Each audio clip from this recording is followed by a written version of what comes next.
So, hi guys. So, we are back. So, checking the sound. Looks good. Music still in background. Not too loud. If it's too loud, just tell me. So, how are you guys? Pierre is here with Kung Fu. Sun 2209 is here, and Dennis is here as well. So, how are you guys? Nice, nice. Okay, so let's see. What's the plan for today? So we're gonna talk about the phone call Bruce did with was it Danley, right? And also we're gonna make a tier list of JKD techniques. So the most important techniques to train, from the most important on the top to the less important going down. Alex, hi Alex. Danley, yes. So I'm fine, guys. Roland Diaz, wie geht's? Okay, so there you go here.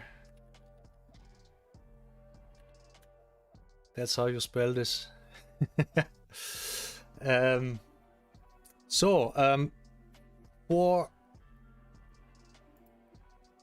So just to start with something else we were talking about last time. Let me pull this out. There was a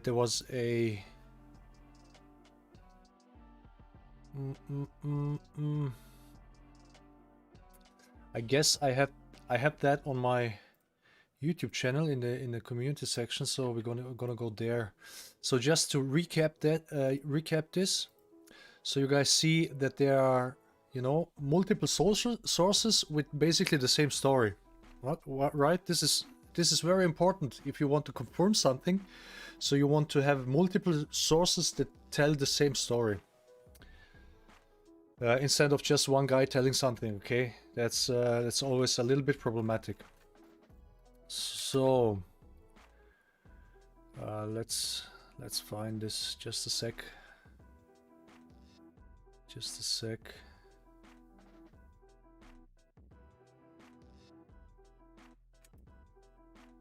Ah, there you go. So this one. So just to recap that. So you remember in the book, Bruce Lee, the Incomparable Fighter, where Mito Ohara wrote a lot of things that Bruce said to him, including when Bruce went back to Hong Kong, right, in the 70s, and he showed his Jeet Kune to Yip Man, right? So just to remember what he said about Kung Fu. So boy, they sure can throw a bull. But you and I know better. Jeet Kundo's got so little kung fu in it that I can't, and I don't even call it Chinese art. Besides, how can anyone compare JKD with kung fu? No comparison, it's not even close. Guys in kung fu can't hit or kick hard at all. Maybe that's maybe that bullshit is good for the people there. Most of them just live blah blah blah. Okay, so that's the one. Okay, we did talk about. So you know, the funny thing is when people talk about Jeet Kune Do and they say Jeet Kune Do is it's a kung fu, it's a Wing Chun, it's multiple arts, whatever. And then you show them what Bruce actually was thinking about kung fu, and then they go like, well, I don't care. This information I just blend it out, okay, and I just continue the way with my thinking. Despite the evidence, okay, because this is clear evidence. Hi, John Paul. So let's see, John Paul. Roland Diaz, I missed your past few streams. Well, that's not a problem. You can watch them. You can watch them. So what we're not gonna do this time, we are not going to show some scenes from Bruce Lee movies or MMA fighting scenes, because that's always a copyright issue, and then I have to edit this stuff out. And on YouTube it takes just really days to process that. And then when you cut it out, they just cut like the picture and the audio. It just gets messed up. It doesn't fit anymore. So no footage. No footage.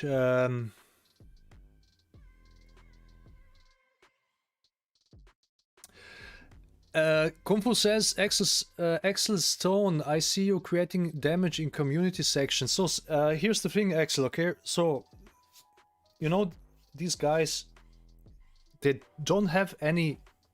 they cannot attack you on substance. They can't attack you on techniques, on facts, right? So they have to attack you on personal level. That's normal. That's normal. That's how politics works, right? So just don't care about this. I don't even, you know, read on, or go to other people channels. Yeah, I did a few times go there, you know. It just kills my brain cells. So it's just like all these other forums you can find in the internet. Same stuff. It's just repeated. So I'm just gonna show you the forum I used to hang out like back in the time, you know. This is the German forum where I used to be. Martial arts forum. Here you can see here the martial arts forum. And in this forum, particularly in this forum, when you go to the Wing Chun section, here's the Wing Chun section, and here's the Wing Chun video clips. And most of the time, people just laugh at Wing Chun stuff. You know, all these other guys from kickboxing or MMA, they just rip through Wing Chun videos, and they just laugh about Wing Chun. Wing Chun has very, very bad reputation in Germany, among other martial arts, right? So that was the forum I used to hang out, and when it comes to Jeet Kune Do concepts, it's the same arguments since 20 years there. It's exactly the same arguments these guys bring, because these are the same guys. They are taught by the same guys who were like 10, 15 years ago here, right? They pass the same information to all these other guys.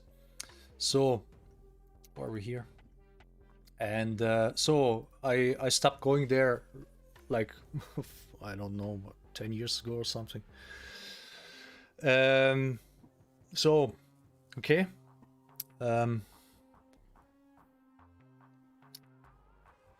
Roland Diaz, what many Jeet Kune Do forget this Bruce Lee philosophy of simplicity and practicality? I don't think I understand that. What many Jeet Kune Do forget? Or how many Jeet Kune Do? Okay, you need to rewrite that.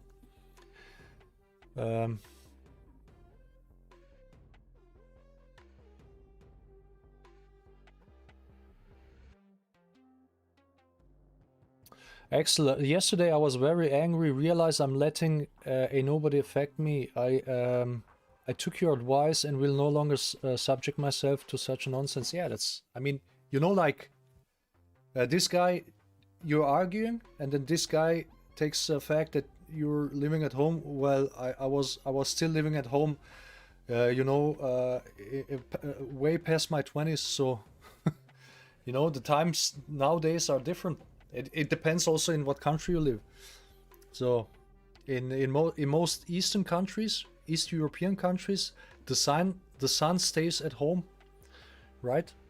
So he stays at home and he brings his wife at home.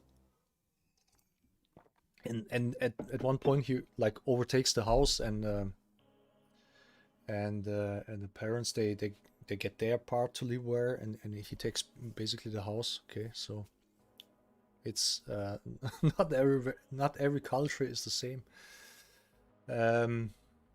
You know, what is the best country in the world? Let's let me take Bruce Lee's letter out. So I did save it. Oh, there it is. This is look how huge this is. So we're gonna go through all of this. Oh, what? Just went away. What happened? Hey. What the hell?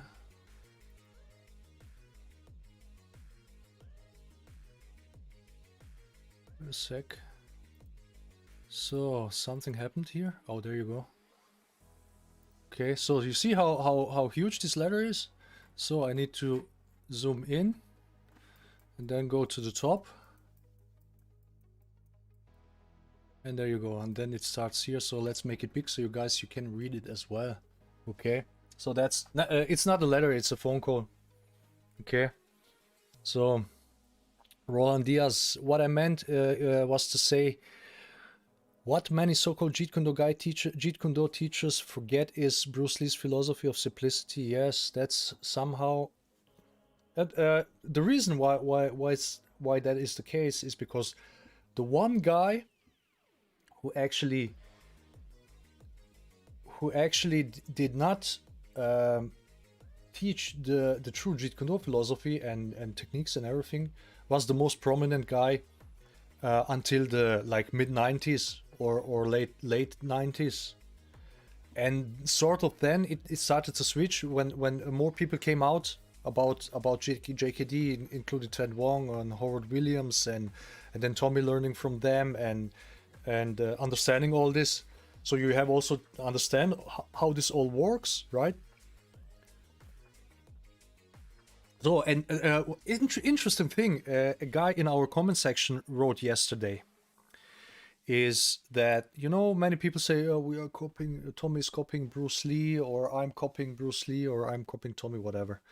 And they're implying that they are not doing this. They're I don't know what they want to say. They want to say probably they are finding things themselves out or something.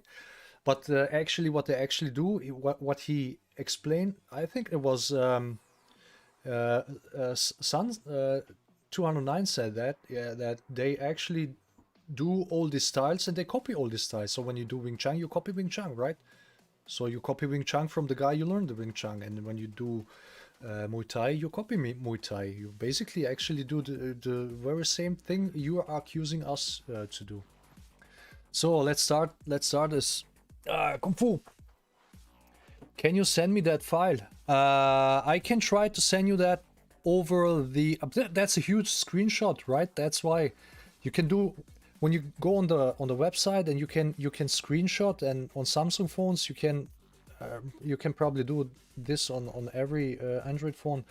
You screenshot the page and you can set it up that you then continue to screenshot downwards, right? So you can screenshot entire like scrollable page or web page or whatever. So that's the, you know, the whole phone call. I can send you that file though, right? So I hope that works over Facebook Messenger. Axel Stone, Kung Fu says to Axel Stone, you're actually doing them a favor, but why do that? I think he just wants clicks, comments, and views to build up his channel. Yeah, that's true. So here's the thing. Sadly, or unfortunately, the best way to build up a channel is always drama.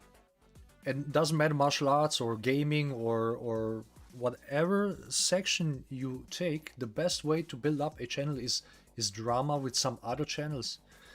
And like talking crap about people.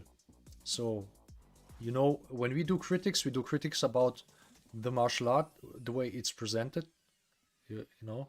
So when I say the technique is bad, you technically attack the people, but you don't attack them on the personal level. And what happens most of the time, then attack you back on the personal level. But okay, that's how it is. So Exostone, I said that, or at least I remember saying that everything you learn, you are copying the movement. That's how you learn. Then over time, you try adapt it to your own physical capabilities. Yes, I mean, at the end of the day, you cannot, you know, invent a movement. Okay, even most of Jeet Kune punches are not invented by Bruce. Yeah, they're just taken straight from boxing, old school boxing, with the footwork and everything, you know. And I'm not talking about this modern boxing where they're flashing pads towards the fists, and the guy doesn't even have to move and doesn't move his legs and everything. That's not how they used to box and train. And of course he did some other modifications, like the push shuffle, right, from fencing. You have to modify it in order to punch with that, because it's a difference when you have to put power in the punch or you just want to stab someone with a long sword. So okay, let's start with this letter. Also here, this is a pure evidence. So I saw a guy complaining that Bruce didn't know that he is getting recorded when he was doing the phone call, which I also found it pretty weird that somebody is recording your phone call. But I guess at the time Bruce already became somehow well known, and Denley maybe thought it would be a good idea to have him on the record. But nevertheless. If Bruce didn't know that he was recorded, then he would even more speak the way he really thinks, instead of like trying to be nice publicly. When you speak publicly, you know, you're always sugarcoating your sentences. But here, this is even more authentic. It's no argument against that. It's argument for that he didn't know that he was recorded. We are mechanically and structurally all the same. Yes, that's what Bruce said. As long as humans have 2 legs and two arms, you don't need different martial arts. All right. So, okay. So you saw the Tai Chi self-defense, and Dan says, yeah, well, Dan, I hate to tell you this. If you were there, you would have seen all the foreign trend sitting next to us and watching all that fake. Jesus, you will be so embarrassed. And Dan says, yeah, it's a free brawl. Bruce, no, it's not even a free brawl. To be free brawl, it at least has to be like Joe Frazier. Now there's a man who is capable of using his tools. So Joe Frazier, right? And who is very determined in a savage legless attacks. When those son of beep are cowardice, however you said that, turning their heads when they swing their punches, and after the second round they're out of breath. Well, I guess the Tai Chi guys did actually do some kind of sparring, or right? So they're really pathetic looking, very, very amateurish. You know, when we speak about people looking amateurish, and when they are trying to present Jeet Kune, you have the same problem nowadays most of the time. So I mean, even a boxer, they concentrate on two hands, regardless of how amateurish they are. They do their thing. But whereas most guys go out there and haven't decided what the hell they're going to use before they contact each other. They do all the fancy stance and fancy movements, but the minute they contact, they just don't know what the hell to do. That's because of dry swimming. You know? You never applied your technique with real contact against real attacks and everything.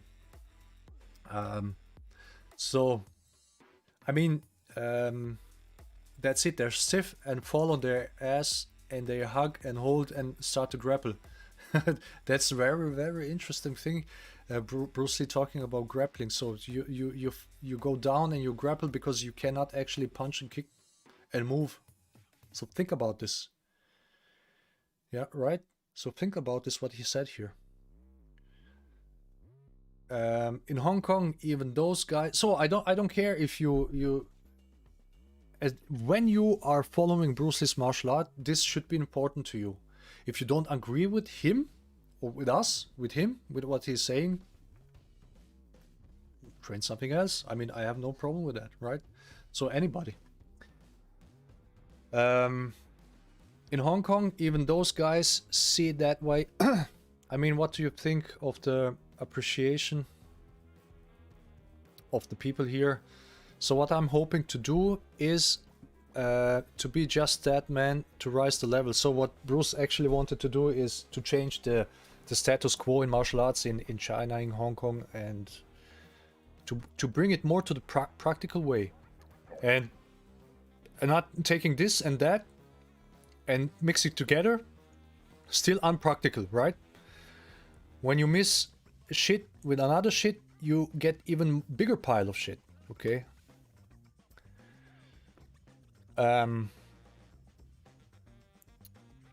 Pierre says, I think they are talking about those black and white challenges matches in the ring.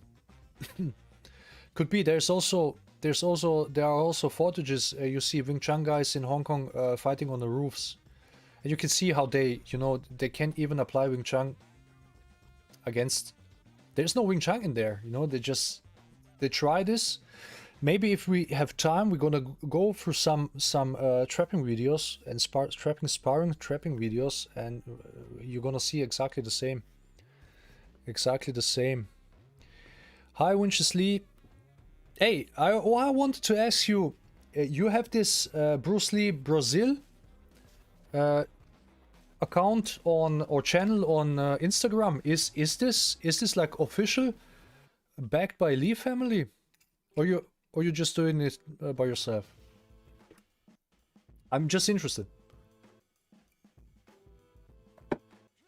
So,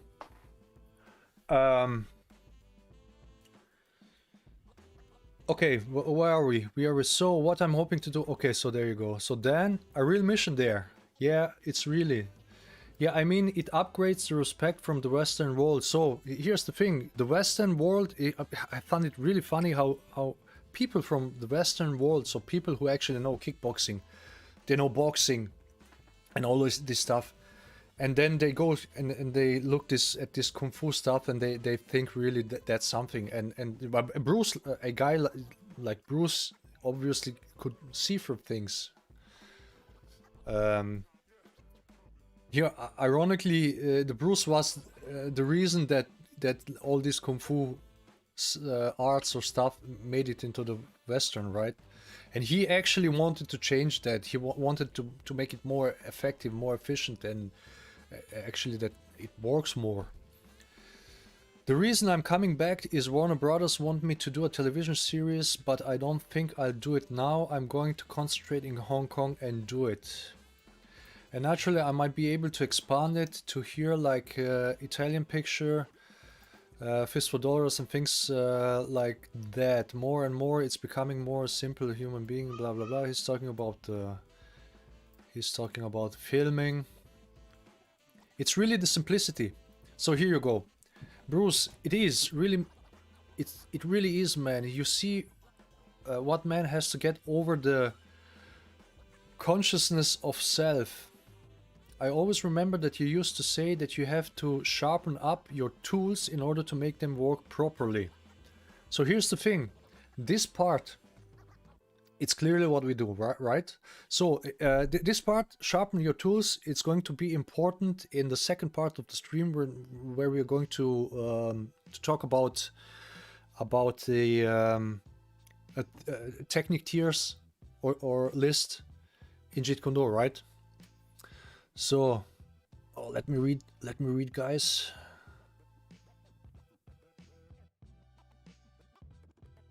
Just a fan page. Okay, see you. I see you. I started the blog in 2007.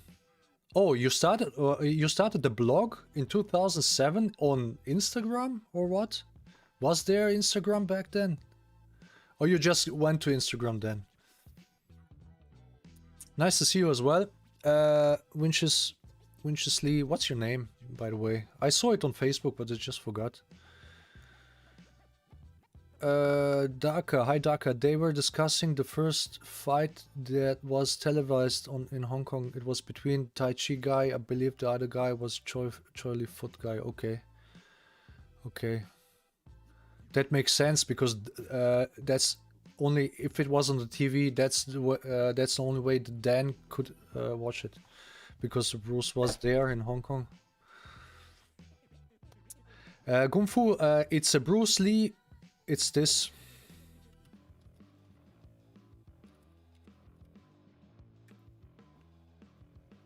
It's this Bruce Lee BR, right? Bruce Lee Brazil. Ah, WordPress. Okay, I see you. Instagram was founded in 2010. Man, I'm old. I started with WordPress blog and then Facebook and then Instagram. Yeah, we're right. Facebook is Instagram now, or other way around. So, so that's if you can move with the tools from any angle, then you can adapt to whatever object is in front of you. So, guys. Wait a sec.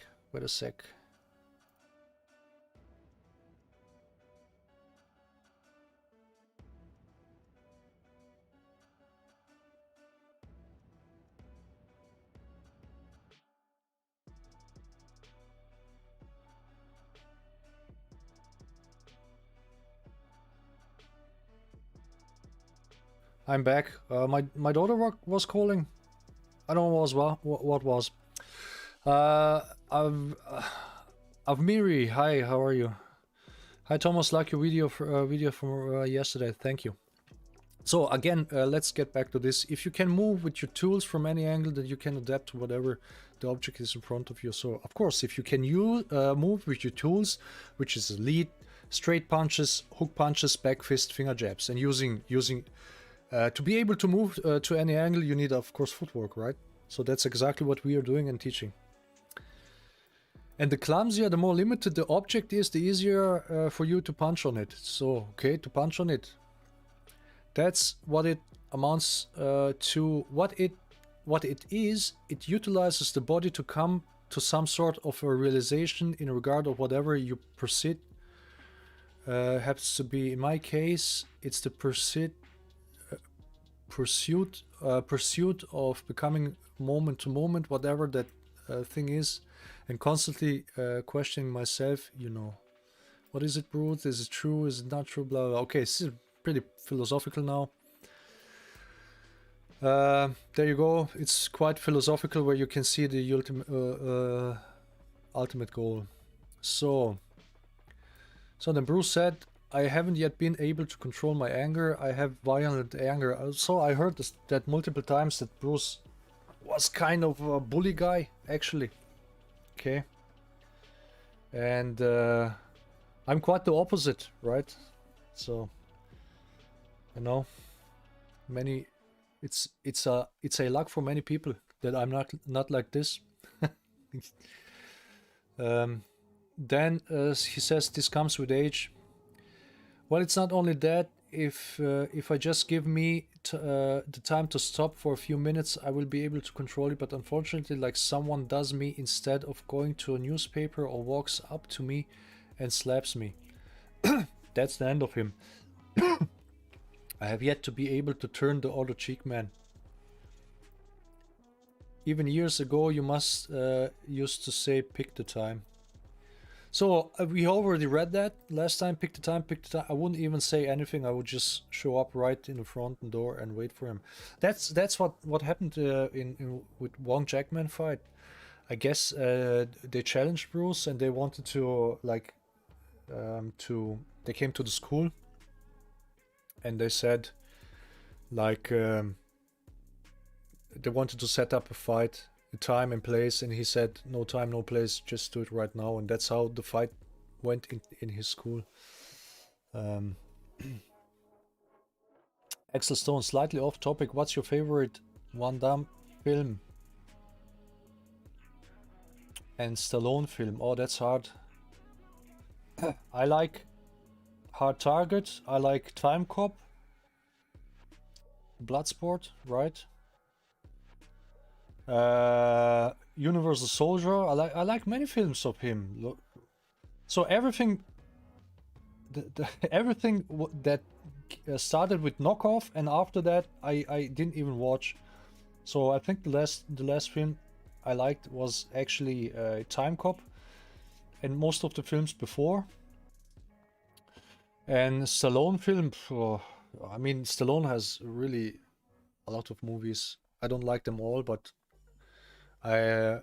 what I like a lot is what is this movie with Wesley Snipes and Stallone?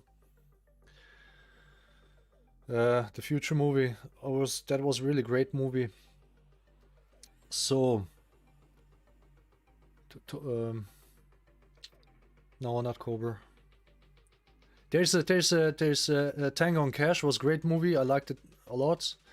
And Demolition Man I liked a lot, right? So of course the Rocky 1, 3 and 4, 2 not so much. Rambo, I don't know. Rambo, I'm not so big fan of Rambo movies. And so the classics, right? So there you go. I have to yet refuse a challenge even since I was in the United States. Wong Jackman and all these bullshit artists, all of them. First question I ask myself, do I have any fear or any doubt about this man? I don't. Do I know what his intention is? Yes. I do, so what the hell are you going to do about it? Nothing less, that's it. It takes a hell of a lot for me. Okay. Let's see. Do they talk about something different?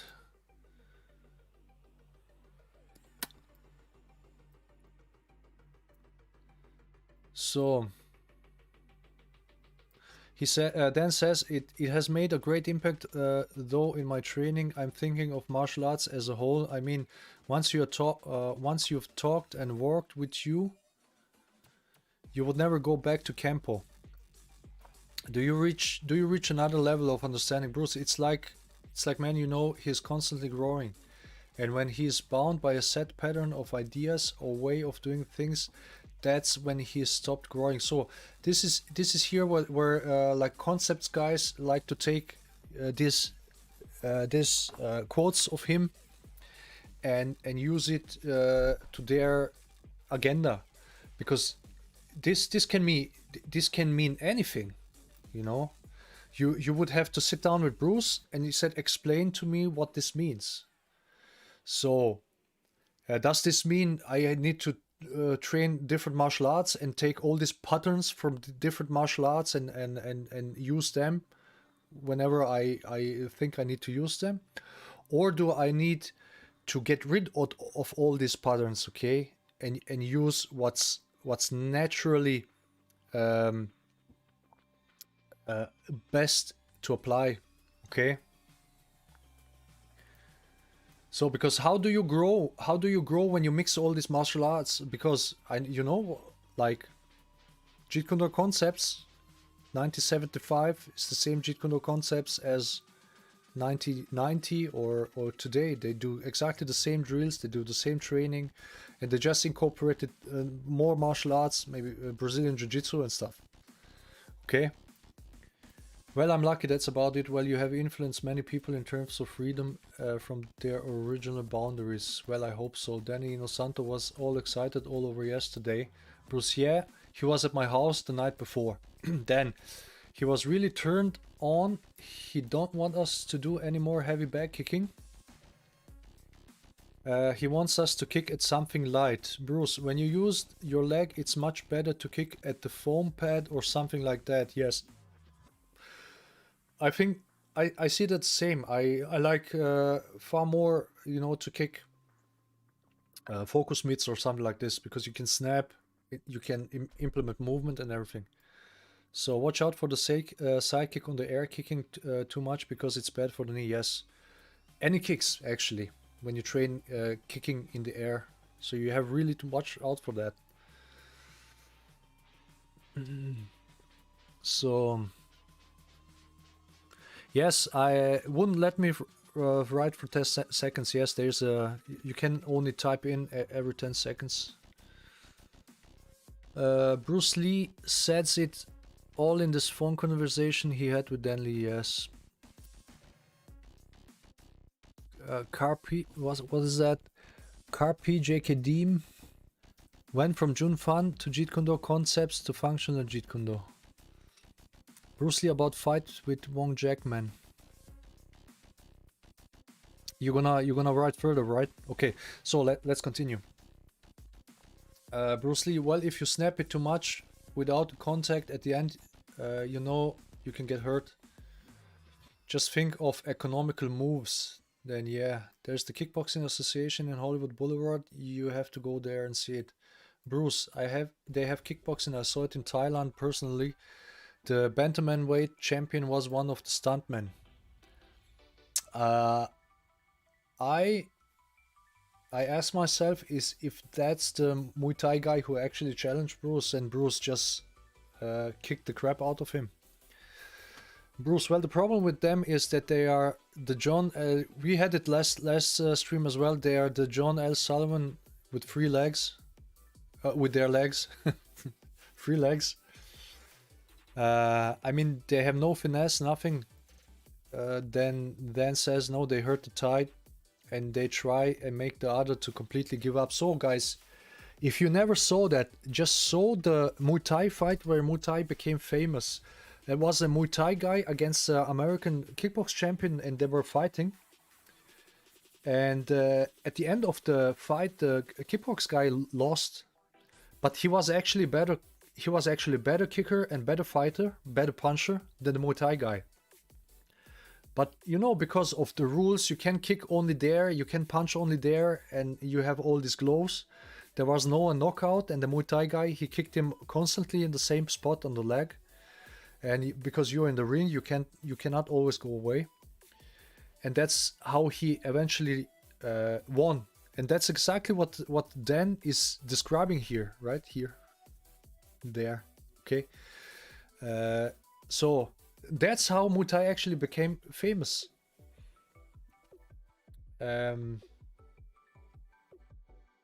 So I would like to see, you know, like Muay Thai guys fighting against somebody like Benny the Jet in his prime.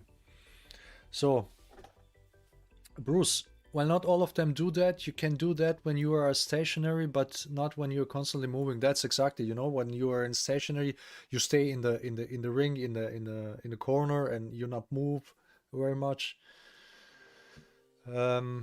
So the Japanese have incorporated the sweeping kick on the Thailand high kick, so they can sweep them. So Bruce, that's right, and because they do it too obvious. Yes, that's what I say about Muay Thai and some kickbox, you know, high kicks. They you know that there's no broken rhythm. The kicks are obvious, kind of from the foot to foot position, and that's just the same today. It's not it didn't actually much changed, right?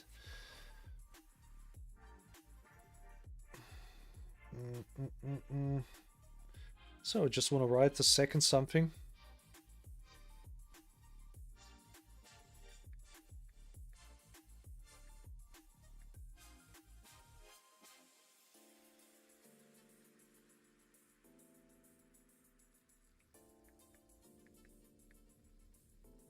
So guys, you know, I have 2 kids downstairs and my wife.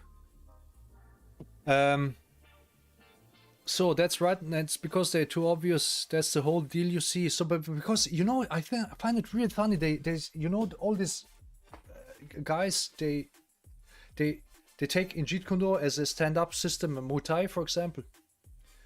And then they incorporate some Wing Chun, and then they incorporate some grappling, and then they go, that's Jeet Kune. And Bruce Obvious did not incorporate any Muay Thai stand-up system. Okay? So, if, I mean, facts.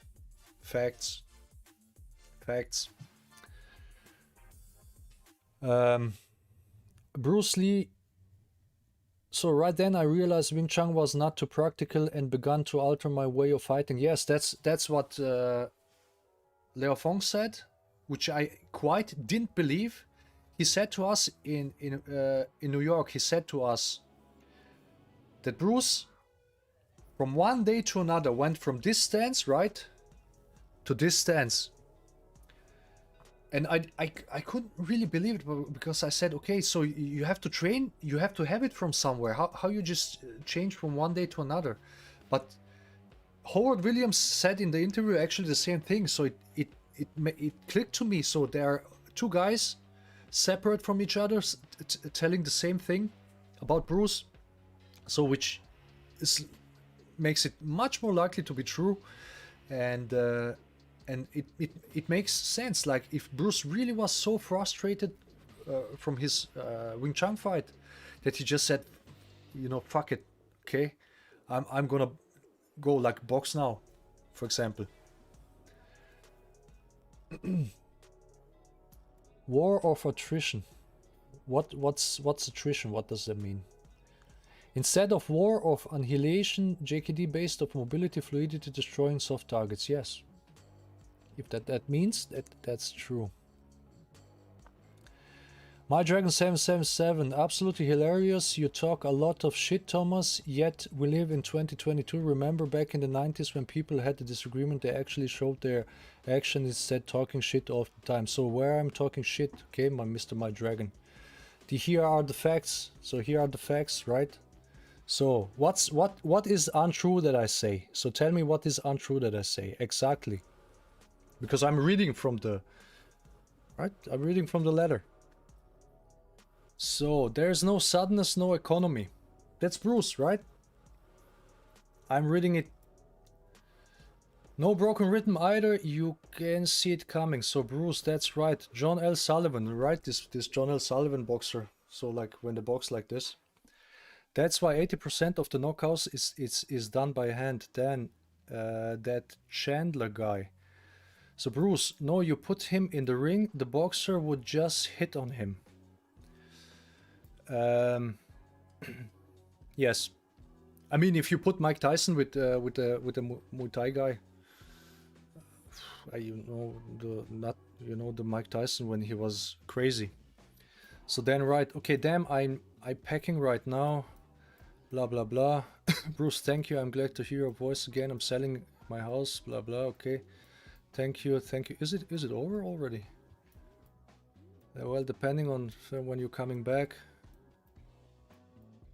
So, not really, but it can be. Okay, that's all personal stuff, nothing martial arts related.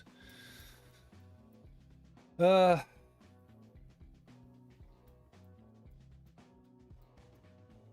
Russian fights like Bruce, the Russian fights like karate and all these things, boxing, wrestling, everything all together. Here, there you go. There you go, another. So, Mr. Who was that? Mr. My Dragon 777. Bruce, the Russian fights like karate and all these things, boxing, wrestling, everything all together. I bite him and everything, laughs. The Chinese are not allowed in the park and all that, remember. So here you have another Bruce Lee insight. Okay, so what is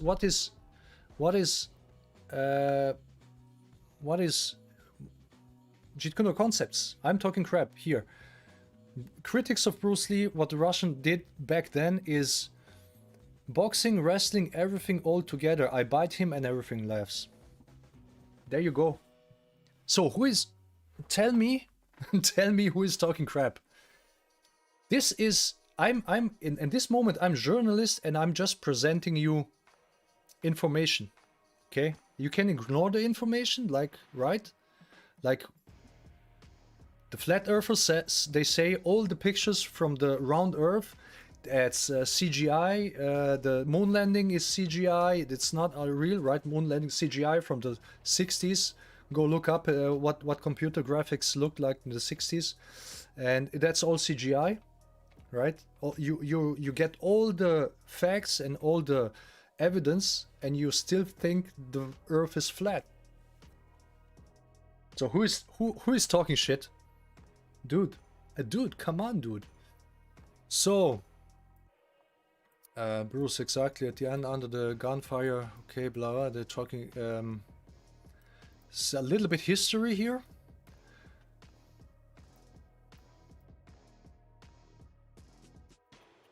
So.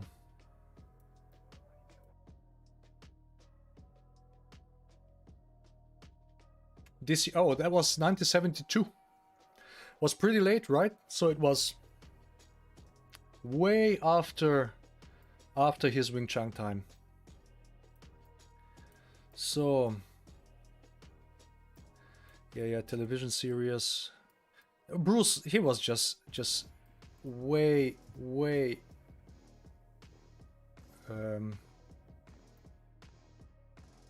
he was like a time traveler who went from the future to the back and was stuck there in terms of fighting.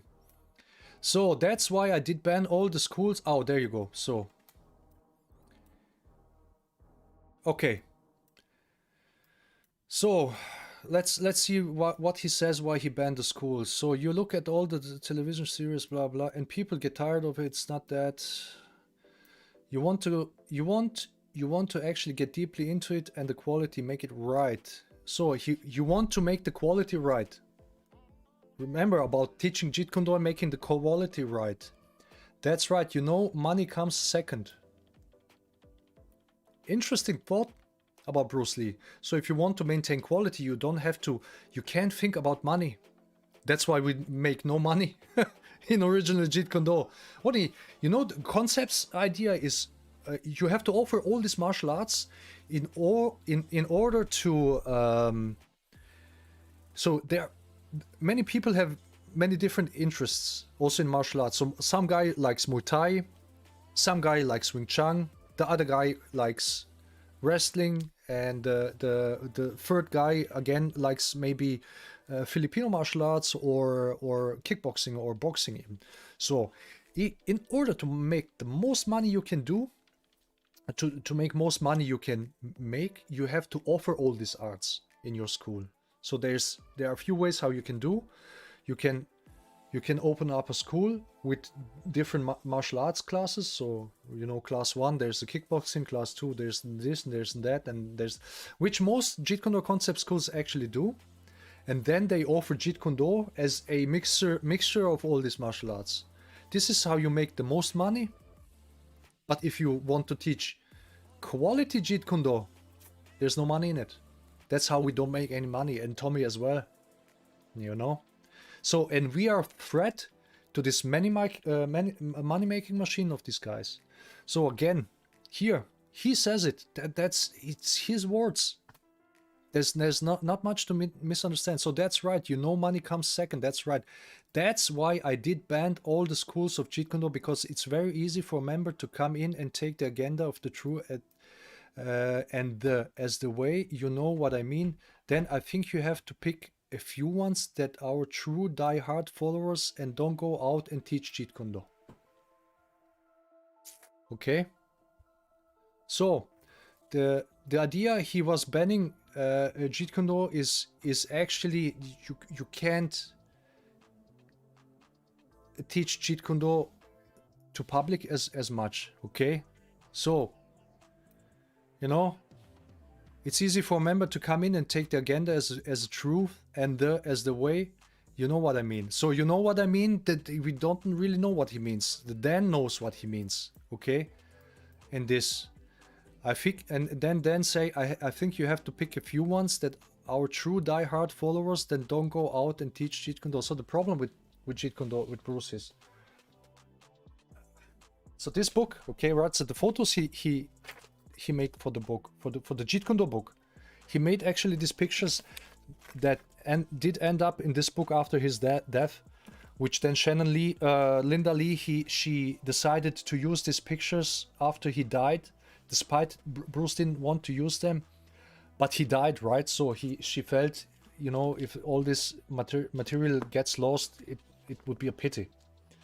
So the idea he didn't make a Jeet Kune Do book is because even at that time when Bruce was alive and he was kind of famous because of the Green Hornet, right? There were already people popping out from everywhere and claiming I talked Bruce Lee or Bruce Lee talked me and stuff like, and they were opening school based just on this, just on that. And so he felt if he did a Jeet Kune Do book, right? So people would buy this book and they would open schools based on the book. So, and then you have no control at all. So what he wanted to do, he wanted to have all the control about teaching Jeet Kune Do, and that's actually the reason why he closed the school. Okay, and that's what Howard Williams told in the interview we watched last time. So remember, that's another source. So the source, what he said was that Bruce was all about control. What is going to be taught in Jeet Kune Do school. So now we have to do it by ourselves, right? Because there's no Bruce Lee around. That's why we do it. Okay. And I mean, Tommy Caruthers was very well recognized by Bruce Lee family, and he did twice JKD demonstration in for Bruce Lee Foundation. So. And then Bruce, that's why I tell Daniel Santo to be careful in selecting more students. You should help him in this area. Yeah, you can rest on me. I've been working with Dan a lot. Great. We're really close together. Great. Daniel Santo, I told him last time that he's become very stylized. All the preparation before kicking, and it seems like his consciousness is really bothering him. So, you know, this, I can relate what he's talking about. So usually if you learn how not to telegraph, then you kick suddenly with no preparation. But if you struggle with the technique like a beginner, you need a lot of preparation, which apparently at that time, if you didn't, you know, if you prepared a lot for kicking. So what can I say? Maybe concentrate more on Jeet Kune Do techniques instead of something else. And then all the preparation before kicking, and it seems like blah blah blah. So then that's what Bruce said. And then yeah, well, I think it's heavy back kicking. Too much heavy back kicking has affected him.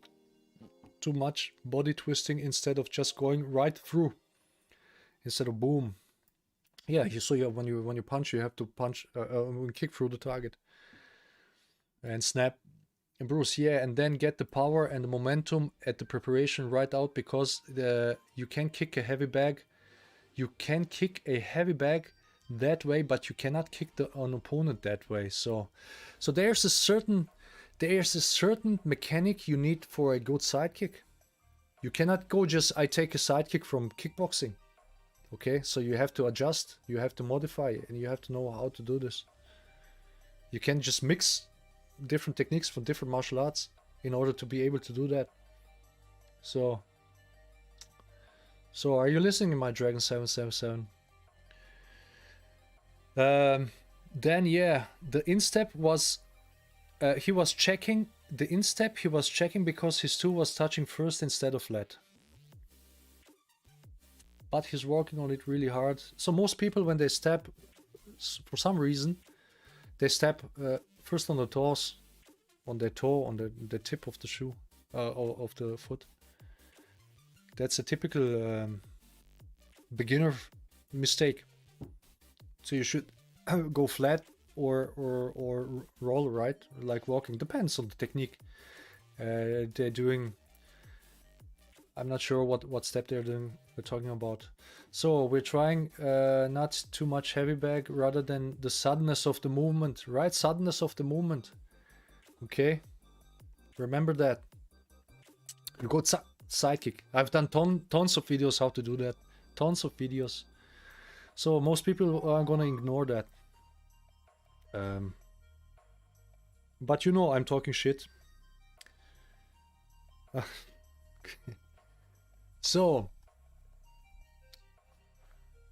then before you leave, have you got any training session or something? Bruce Lee training less? How? Because I'm so goddamn busy. Well, anyway, so that's what I thought when Bruce went to Hong Kong to make movies. How do you can even train, you know?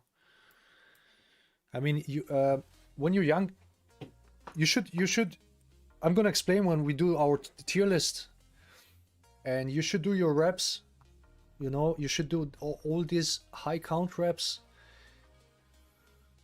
when you can in your younger age, you know, because as you get older it's gonna be more difficult to do these.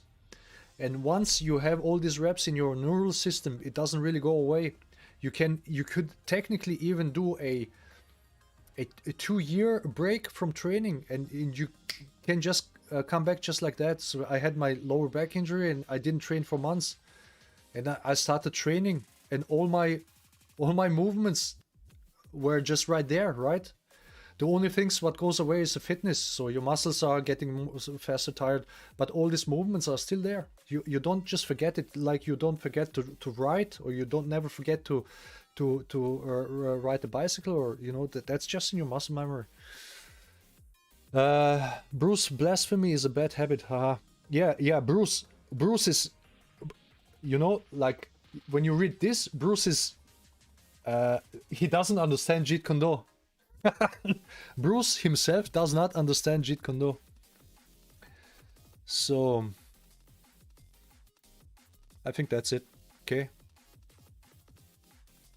So that's the one thing I wanted to do today, and we did it in like 1 hour. So that's pretty good. So let's read what you have to say, guys. So Pancho, hi Thomas, I like your channel, keep it up. Thank you very much. I will. Axel Stone, hi. CGI in the 60s, Laura. Everyone knows Moon is made from cheese. Absolutely. And that's a great point. He really likes a time traveler that went back and got stuck there. He really is like a time traveler, yes. When you listen to him talk, sounds like somebody from today. Bruce was definitely ahead of his time, yes. That's it. That's absolutely it. So let me pull up this one. Pull out.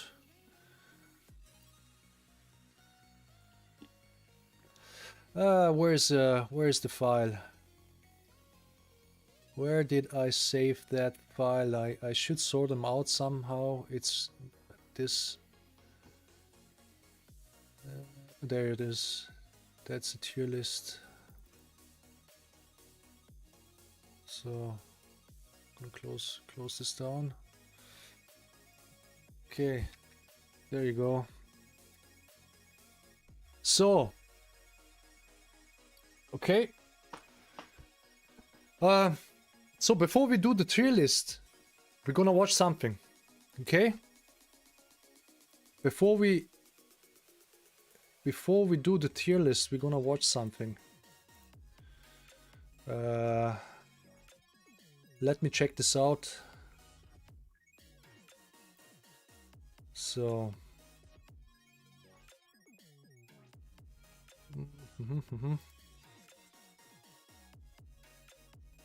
just a second.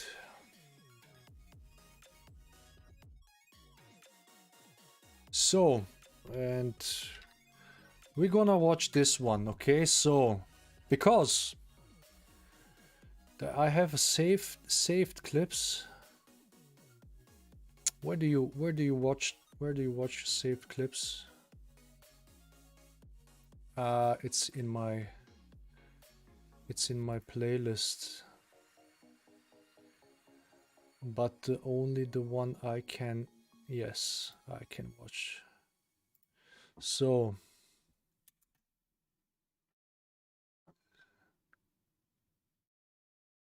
right, is that still there? It should be still here. Can I find that? Oh no, that's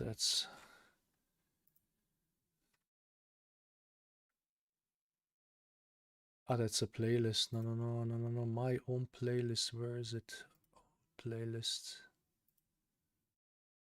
So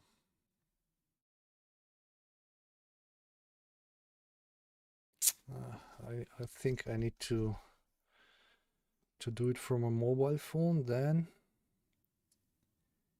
So the music is off, right? No problem.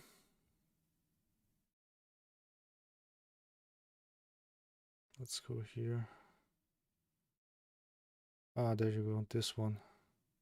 So that's it. Okay, so that's the one.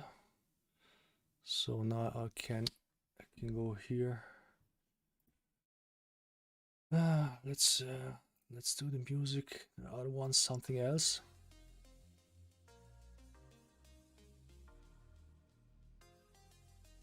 Oh, that's a short songs. That's why. That's why it's so quick over. Okay, so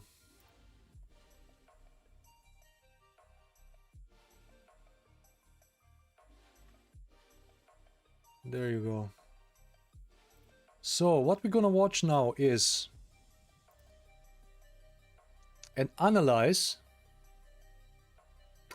Winchesley, you should come to visit US soon. Well, I mean, pretty expensive nowadays, everything. Going to the US. That's crazy, crazy expensive. So, okay. So let's watch this. Okay, so this is Emil Martirossian, Jeet Kune, right? So he's sparring.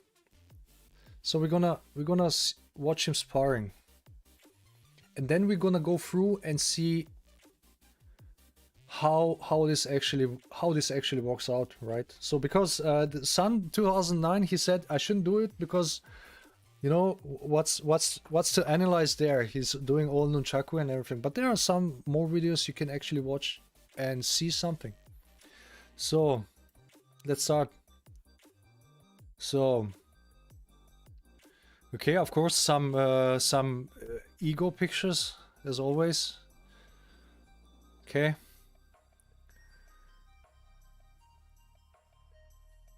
Yeah, I was much younger back then. I think that's like 13 years ago or something.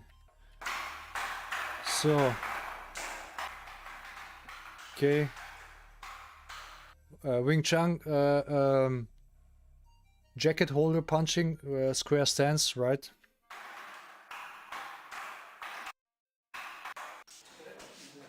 So, is that a video? Yes.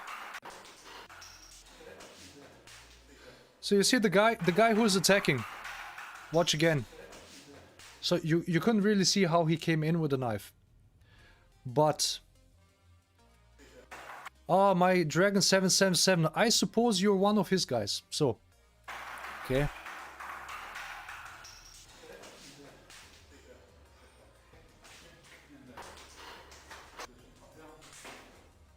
So you know this, he doesn't really do anything. So he as well. These attacks, these are not realistic attacks. I mean, if you give me a knife in the hand and you can do this with me, I'm gonna pay you 50,000. Okay.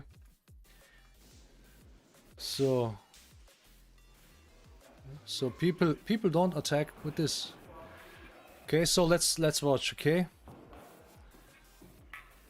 Okay, 1, 2. Okay, that was nothing. So low lead. So here you have the first one. Here you have your first one where you see how it is different from what you do. So you see how he went here for trapping, right? So you say trapping is, you know, a thing of opportunity. You don't chase hands. But watch again when you go back. Watch here. Okay, so this guy, he just, you know, faked and he tried to trap, but this doesn't work when you don't let the hand out. If you let the hand out, which nobody does, you can trap, but you can't. Okay, here. Bam. Again. Yeah. No, okay. And here again, same. So instead, so when the guy attacks, instead, let's say here, go with the side kick to the leg, or go with the low lead, right? So to attack openings, you chase the hand, and that's what happens. You know that you can't do. If you do against a puncher, you do that, he's going to out punch you in a second. Okay. Same thing here again. So same thing here again. One trying to trap. So, and this trapping technique. So you go with one hand, and then you try with the back hand to trap again. So you take out your reach, and the next punch has too little reach. Okay, that's why this doesn't work. Again, and then he could kick his nuts here. He could side kick his leg, you know. The funny thing is, this guy has gloves and he's just open gloves. Same thing here, okay. Again, tried to trap. And here. Okay, so now his left side forward. Okay. Too many parry, too passive. Okay. And so you see the telegraph. Even if you do the sparring and everything, you should try to go like to not telegraph and to attack the way you actually would hit the guy, and you try to hit the guy, not do some, you know, exhibition stuff. So you see back leg, look. You can see mild before he's kicking that he's going to kick. And then he kicks high for some reason. Okay. So that's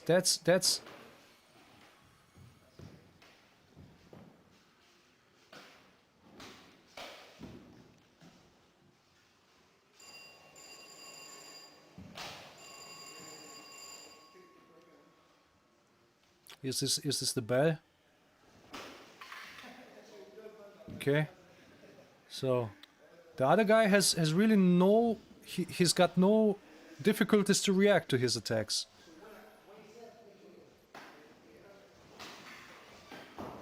And then he comes with the trapping again. So he's got obviously emphasis on trapping. So he wants to trap, right? So that's why he tries to trap all the time. Okay, so he doesn't look for holes, for where's the next opening, how can I hit the guy that he can't actually prevent me to hit. So this is what Bruce meant with being stylized. You are sticking to your style of your fighting, right? In this case, kind of Wing Chun, kickbox Wing Chun. Okay, so let me fix up background music. So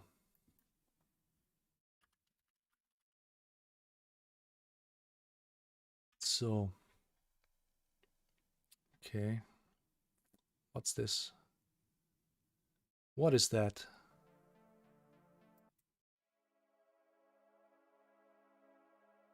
Sounds nice. Okay, let's continue. Okay, so when you look Bruce Lee's demonstration in Long Beach, that was like what was it? Roland Diaz. Linda seems like the Tommy Carruthers though, right? So I mean, I don't know if she likes him personally, but skill-wise, absolutely.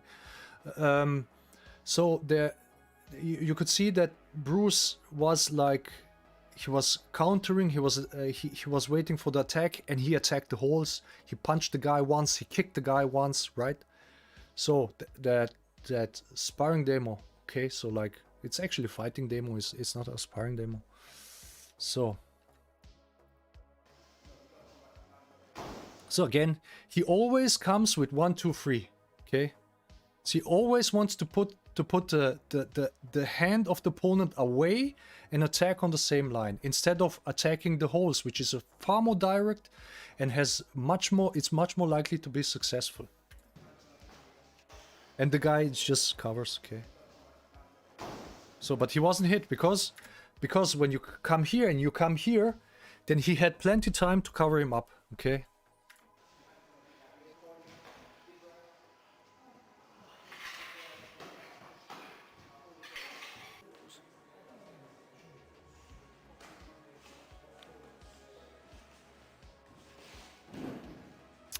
So all these high kicks and everything, right? So very, very sporty. Again, same attack again. So and you can see the other guy, he already adapted. So 1, 2, 3, always trapping, always going in with trap. Instead of simple and direct. Okay. I here my Dragon 777. Can you tell me what's his size? He doesn't look tall very much. I'm probably a head bigger than him.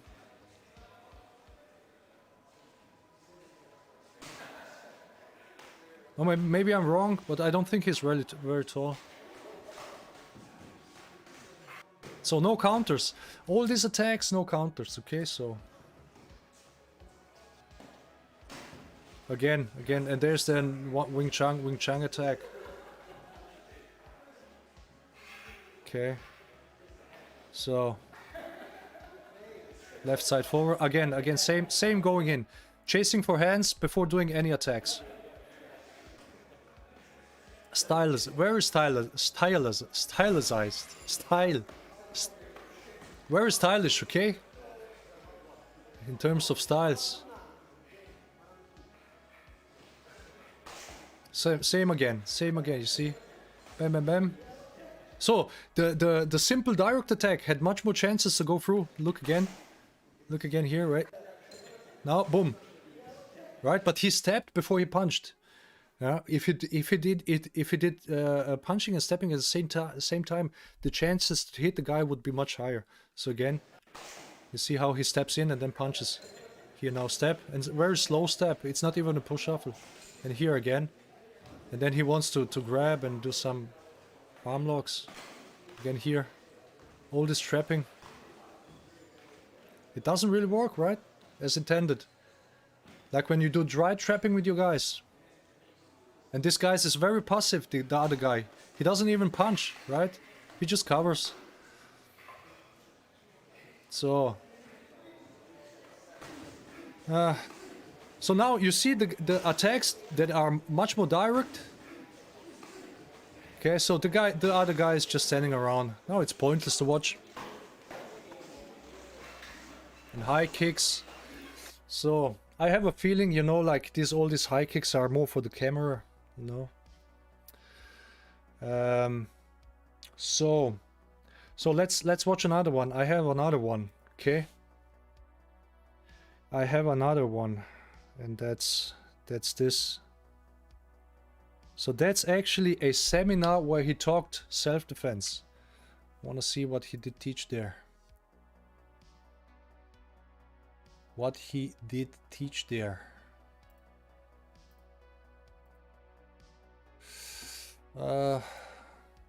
So where you go there. Oh, there you go. So, I think there's a tone. Okay, so let's watch what he actually teaches for self-defense on seminar. What is it? That's like 13 years ago. Okay, let's go. So, if I'm if I'm right, this guy is a Black Rhino, right? So that's our biggest critic at the moment. So when he was young and small, kind of small, right? Or maybe he's still that size in terms of height.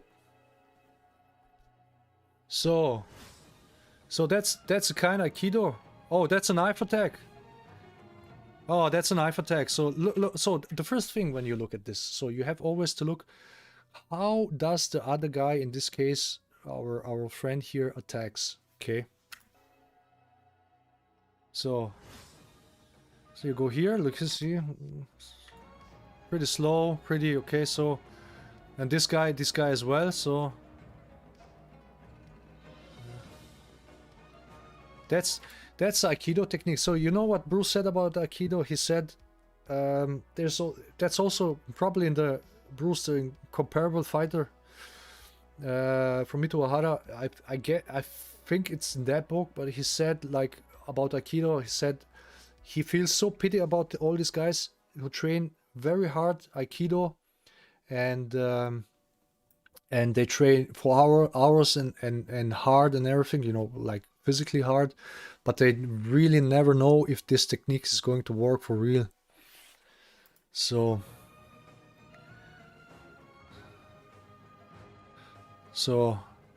you can do these wrist and finger and arm locks, or if somebody holds you, you can do them, if you can do them quickly, right? But it's still not as efficient. Okay, remember.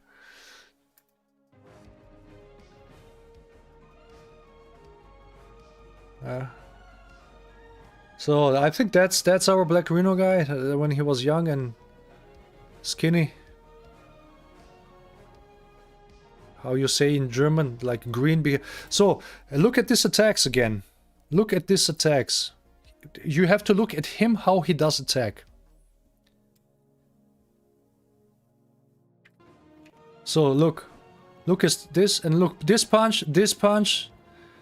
You know, when somebody attacks like this, of course you can do all these things. These are movie attacks. So how you should do this in movies? So in movie it looks perfect and looks nice, everything. You can block and redirect the hands and arms and everything. But he is not actually attacking. He's just letting him do his demonstrations, right? So and also the other thing I was thinking when I saw that first time, you know, like that's 13 years ago. So imagine this guy is, what's his age? It's maybe 15 here or something. He's like really, you know, doesn't even have a ball hairs yet, and he's, you know, like training with him, and then he, you know, you get brainwashed for so many years, and you think, oh, I'm so great. This guy is a second Bruce Lee, and he's teaching me, and you have all these thoughts like this, and then, you know, like 10 years later or 13 years later, a guys like me or like Tommy come and said, well, that's no Jeet Kune. Sorry, guys. You know how he's going. That would be either. Then he has two choices. He has two choices. The one choice is really to rethink all this, what he has learned, how realistic this is, and is this really applicable against real, fast, unpredictable attacks, even with knives, because they're doing here with knives. And you teach these guys this stuff to defend themselves against knives, which can really, their life can depend on this at some point. This is no joke anymore, right? Or the other path is to listen to other people who have maybe something to say about this, okay? So, and if he chooses the first path, of course he's going to be mad as hell at us, okay? But just watch for yourself. Okay, this is self-defense. This should represent the self-defense attacks. Okay? Imagine a amateur boxer coming with punches at you, and you try to block 1, 2, 3 and then trap, and just standing in front of him, and he just, okay? And then one dumb kick. And here have you again. Look him punch. Look at this punch. Look again. Here.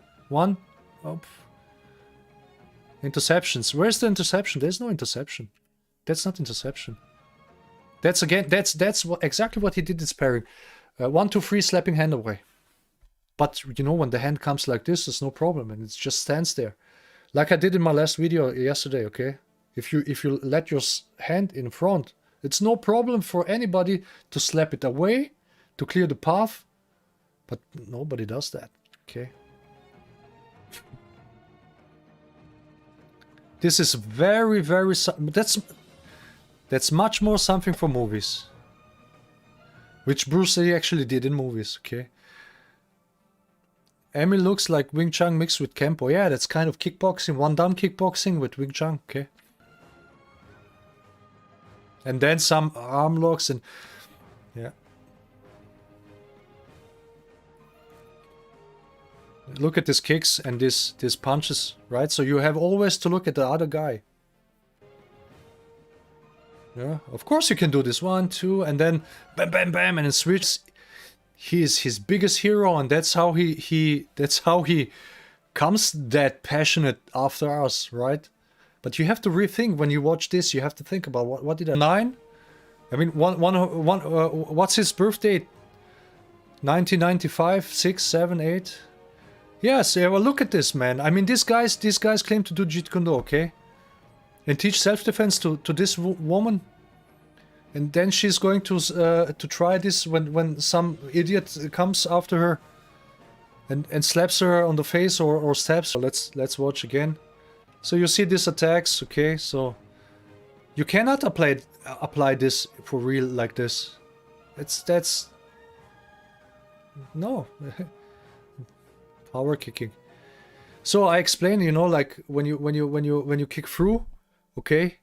So you kick through or you snap the kick. What's the difference? So you can recover better. So that's exactly what he's doing here. So he's kicking through. So imagine you kick through. Oh, well, let's. So here, and you land here. You miss, and then the guy comes after you. Boom. Bam. Okay. You teach this in self-defense.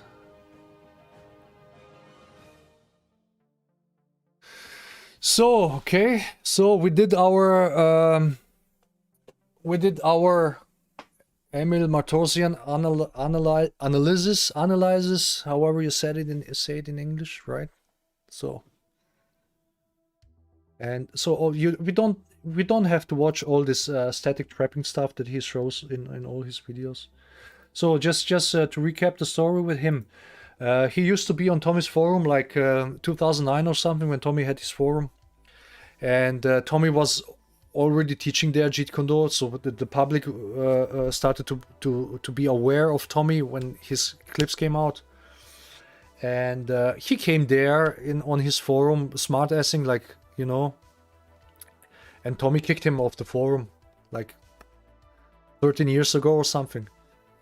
So I guess guys like this, they come to us or to Tommy, or, you know, and they think then they're going to be recognized and they're going to receive like, oh, you're so great and everything. And then the opposite happens. They're just pissed. Okay. So my dragon. So what he says, you're absolutely hilarious, my friend. You should look up Richard Ryan from Phoenix, Arizona. He uses some trapping, but way faster than this guy. He was actually involved in No Holds Barred. Yeah, I'm sure he used trapping in No Holds Barred. A 14 years old kid boxing since a little kid, the gym would KO him. Yes, probably. I believe Inosanto and Bruce Lee family have not been speaking terms for years. I suspect it because he is promoting himself using the Jeet Kune name. There was a trial where actually Inosanto Lee family wanted to prevent Inosanto using JKD symbol, but they lost. Okay, because you cannot prevent people using a martial arts symbol like karate symbol, everything. That's like, you have to Bruce should have patented back then. Right? So I tell my guys, just love trapping. Even if you make trapping work, it's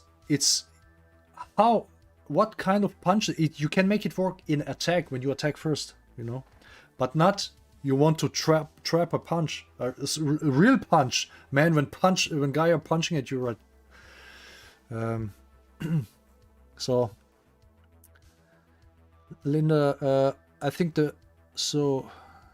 Dennis, he attacks also with no real intention to affect him. Of course not. Okay, so that's when people always say, "Oh, well, Fabian, he doesn't attack you really." No, of course I'm not attacking him as well, but I'm showing you when he punches high, you can counter low, and you counter on the step. It doesn't really matter what attack he does. But trapping relies on the attack getting to its end, right? Which fast, quick, and pulled through punch or retracted punch. Trapping doesn't work. Which you could see in sparring. It doesn't work, man. You cannot do this. It's not realistic, guys. It's not realistic. There's realism and there's no realism. You can do it if you stand flat-footed in front of you and both do the same. Okay, so Kung Fu grooming him since he was young. Yeah, I mean, imagine all these years of brainwashing. So it's like religion.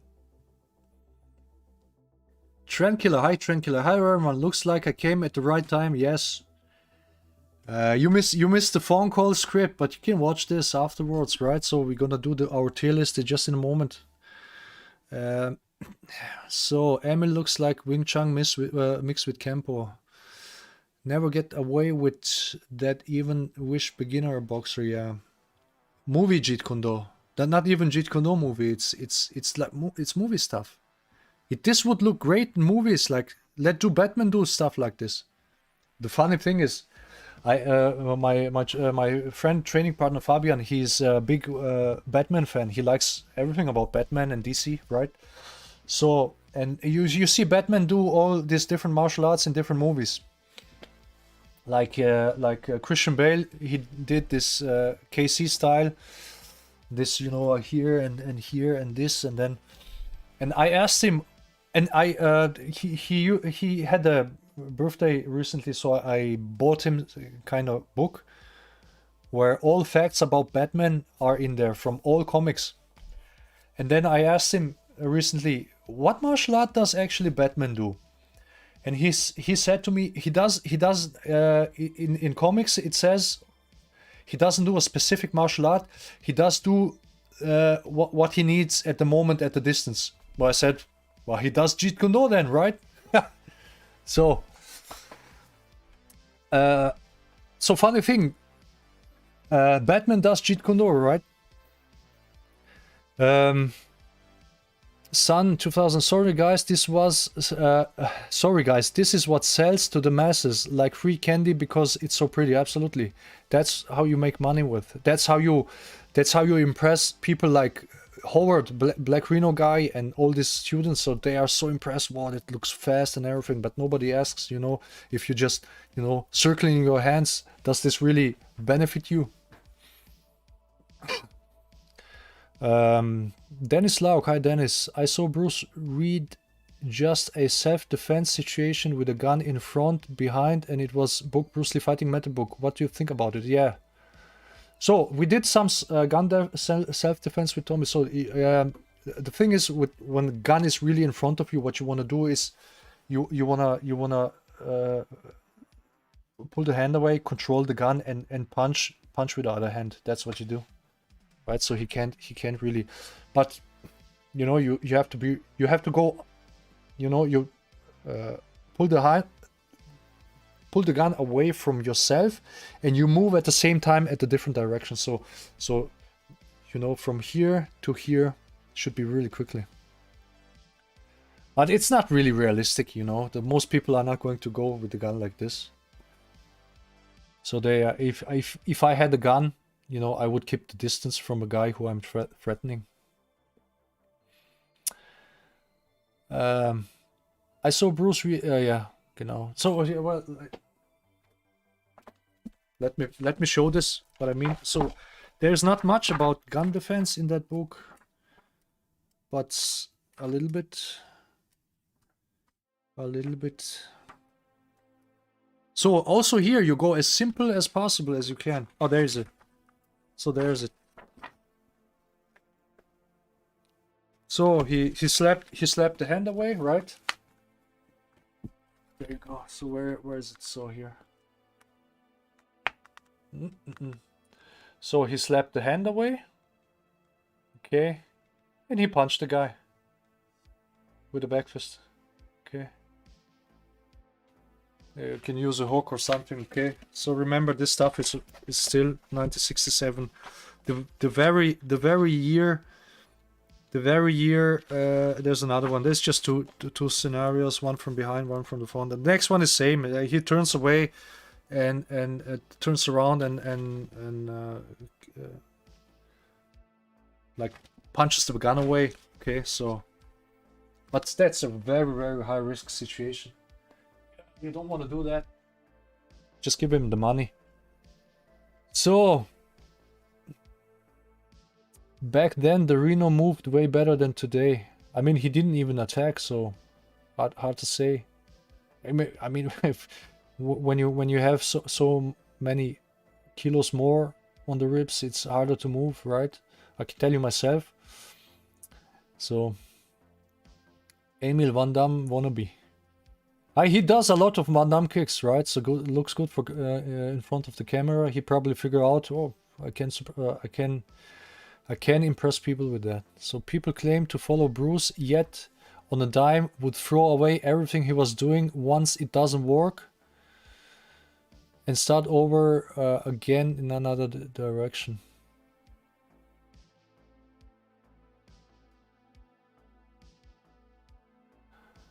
The funny thing is, all these guys who claim they follow Bruce, you know, and then they just take some quotes which you can like interpret as you wish, but the things that are clear, that are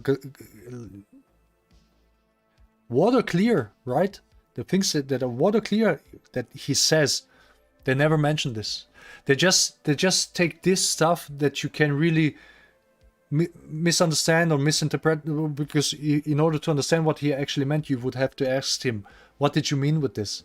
But when he says Jeet Kune is not about adding stuff, it's about reducing to the essentials. That's pretty clear, right? Kali is great for Batman Star Wars. Wissensheimer World Wisdom, do you meet with other non-IFO self-defense experts, discuss techniques? No, I don't do that. I don't do that. I have met a lot of them on Jeet Kune seminars, you know, but what you have to discuss. Even if trapping ward, the Jeet Kune stance is wrong stance to make it work. Absolutely. So you have always to open because of the left hand, right? So as with the time, the Bruce closed the stance as he focused on the lead hand attacks, which I did a video yesterday, right? About. John Hinyosha, hi John, good breakdown of this guy. He's been spreading this mess of duct tape technical calling Jeet Kune for years. People are slowly waking up because of your videos. I'm not sure about that. I mean, we are a pretty small channel. You know, when you do a video like this, I just did, you know, this analyzing of somebody, you know, you're gonna get attacked by his crowd, by his students, maybe even by his former students and everything. So you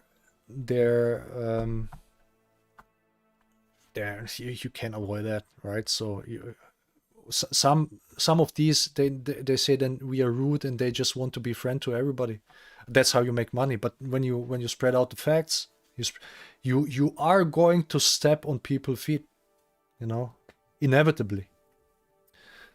So Tranquilla, the techniques definitely look cool and probably fun to train, but these people shouldn't be deluded about the ace. That's exactly. Dirty boxing MMA is way more functional if closing the distance safely off strikes, both offense and defense entries, functional Greco-Roman ties, control, move, hit, negate, redirect, hit. My Dragon Batman does KC method. So in one of Christian Bale movies. They did, yeah. That was that guy who invented Casey method. He did the fighting scenes. I don't know if it was in the first movie or the second movie. So, John Kung Fu. No wonder why people have complete wrong impressions of what Jeet Kune is when the masses have been fed this crap. So yeah, that's the problem, right? So, what can you say? Simple moves are simply not fun and boring to masters. Yeah, how many people when my Instagram was exploding, you know how many people were just crying at groin kicks and in the eye jabs, and they were just masses of people coming there, and then some, you're always throwing the same, and you know they want exhibition. That's what they want. They want, when they look martial arts, they want twisting, they want spinning kicks, kicking, jumping kicks, and all kind of different movie stuff. Okay, that's what I want to see, and that's the videos you make most clicks about. Okay.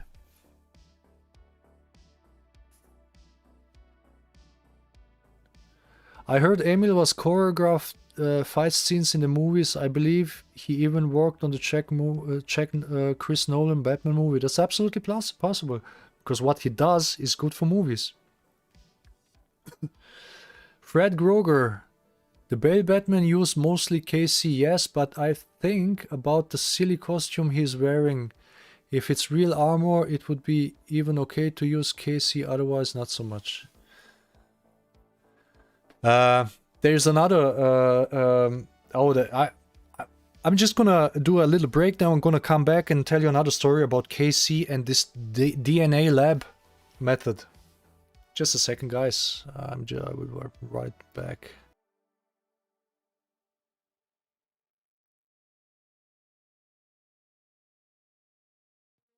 Here, you can make any technique to a finger jab.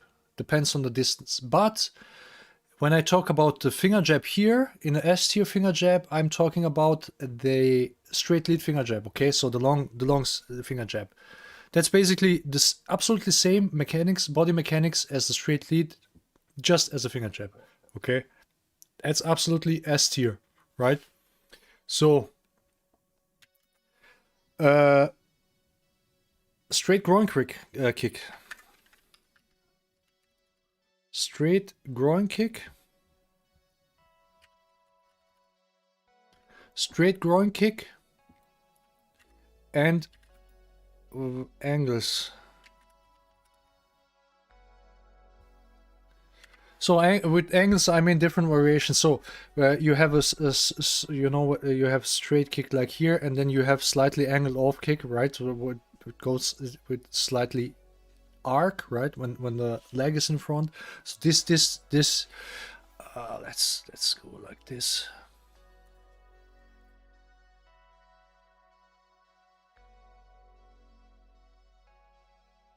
So that's a hybrid groin kick. That's what Ted Wong called this kick.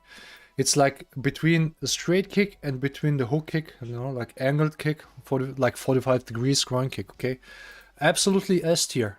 Okay, absolutely S tier kick, and then side kick,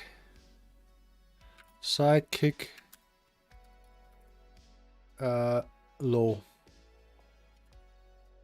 Okay, so to knee. These are the S tier techniques. These techniques you should train. Okay, you should train them every time you train. You should work on these. At least some reps. So straight lead, finger jab, straight groin kick, hybrid groin kick, and side kick, low side kick. These are the S tier techniques. So, and to tell you the truth, if you want to get good at Jeet Kune, okay, train for a whole year, nothing else but this. Okay, so to get these ones really good. Okay. So, and everything else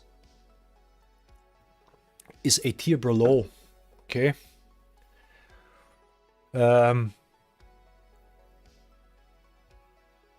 Yes. Trend killer eye jab, groin kick, side kick. Yeah. One of those Batman movies use Casey fighting methods. It's not this. Not. Oh, I forgot to tell the story. I'm gonna tell the story afterwards. Okay, so afterwards. Agreed. The Patterson Batman was not good, but Nolan and Bale Batman was great. Yeah, this one was as, but not this, the third one. The third one was not so good. The first two were really great.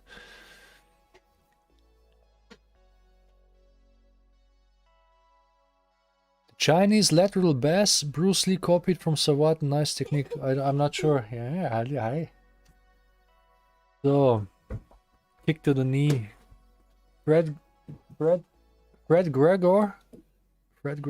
Wing Chun has the same kick. Many Kung Fu styles have that kick. Yeah, I mean, maybe, you know, to the layman. But how do you execute the kick? How the footwork is? How the body mechanic is? It's different. Can the footwork be described as superior technique? I mean, any of these techniques have different footworks. Depends on where you want to use them. Okay, so that's why I cannot write any variation. For example, when you train the straight lead, train all directions: front, rear, left, right, moving to left, moving to right, going front, or moving backwards. Okay, for example. So, okay, then we have the A tier list. So the A tier, these are techniques that are also very important, but not as much as S tier. Okay. So I would set all eye jabs. All eye jabs. All eye jabs. Okay, so all left eye jab is hook, back fist eye jab. Okay, so then I would say back fist.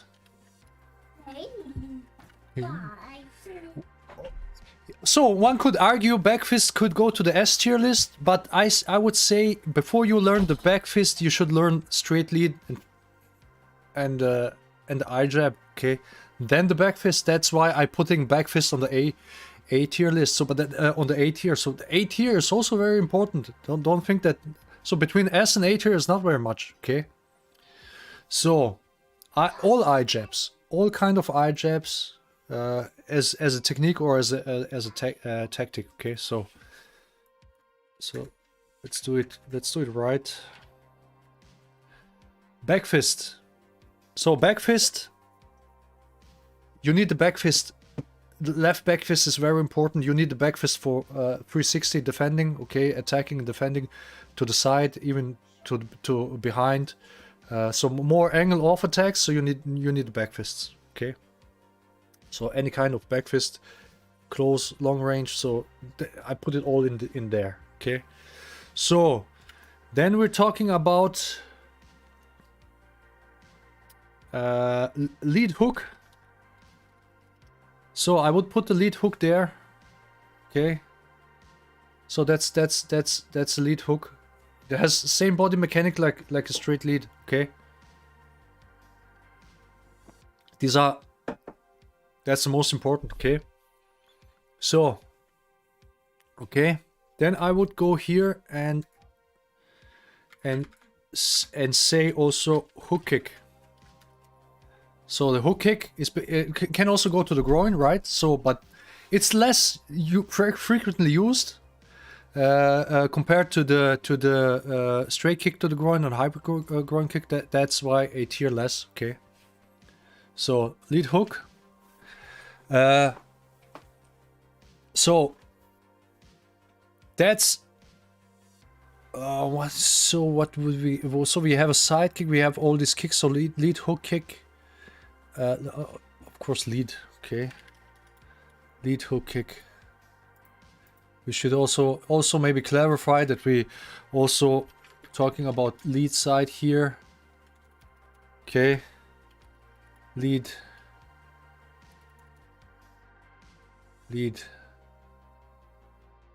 Okay. Lead. Okay, so all right hand and right leg techniques. Here as well, so far, okay. All eye jabs, that's both hands, back fist. Yeah.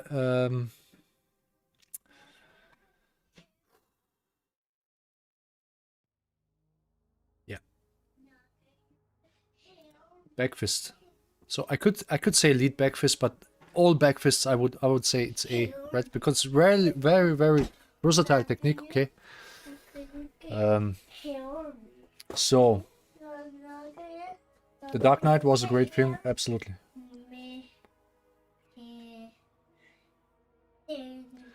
Fred Gregor or Groger. Wing Chun does not use to chase lateral bass with fencing point footwork. Most Jeet Kune do it's just early 100 Savat with a cherry on top. No. I mean Savat is different. I've seen some footage of Savat. I don't see any Savat in Jeet Kune do. The footwork, Jeet Kune do is very much boxing and fencing, right? So very much boxing and fencing, and how you use kicks in Jeet Kune do is how you would use a foil in fencing in long range.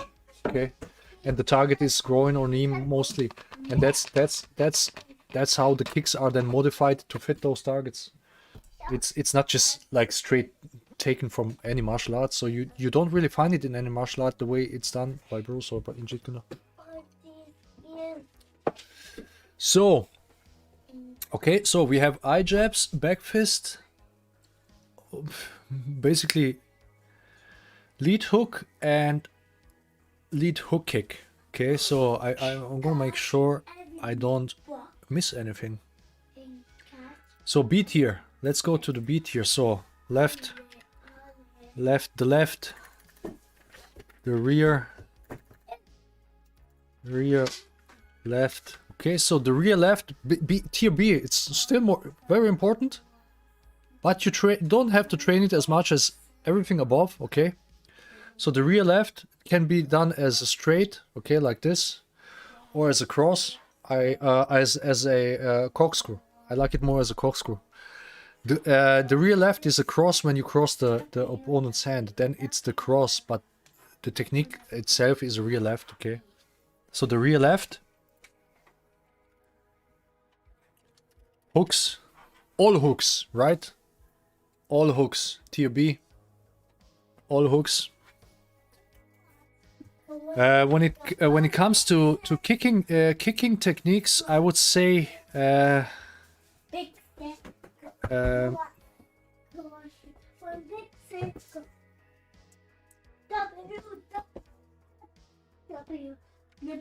let's put here side kick in. Okay, so it's regular side kick to the body, or you know, like horizontal side kick. So that should be there as well. You could argue if you put this in a S or A tier, but because the S tier techniques are the most important, the side kick goes to the A instead of to the S. So so what do we have? What do we have still here? So all the hooks. So the rear left and all the hooks. All the hooks. Okay. So, what do you have any idea? Fred Gregor, there's so nice hooks, shovels, uppercuts, elbows too.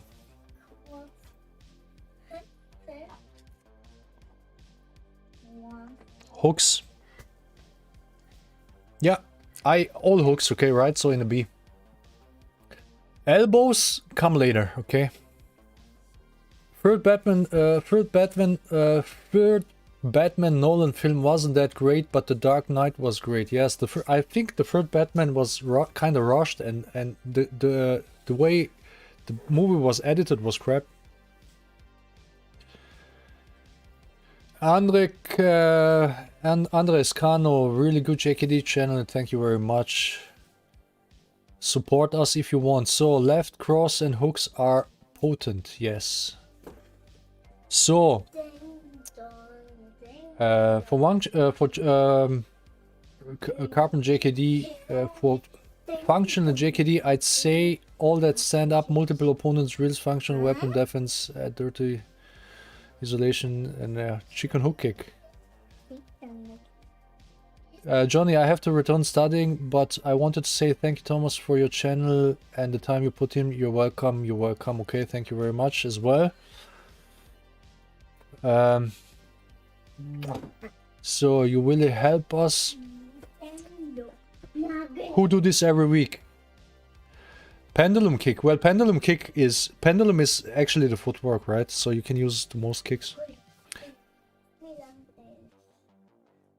So thrust kicks. Okay, thrust kicks. I'm not the fan of thrust kicks because the leg can be grabbed pretty easily, but that's why it's not so high on the list. So you have basically everything here. So you have the straight lead, you have the finger jab, straight lead, finger jab. You have the groin kicks, straight, and then you have low side kick. Then you have all eye jabs, all kind of eye jabs, any distances, even if in grappling. Okay, position, back fist, a back fist, lead hook. Okay, so lead hook. And lead hook kick and regular side kick, okay? Tier B. So then tier A. Tier B, left, rear left, okay? And hooks. All kind of hooks. Uppercuts.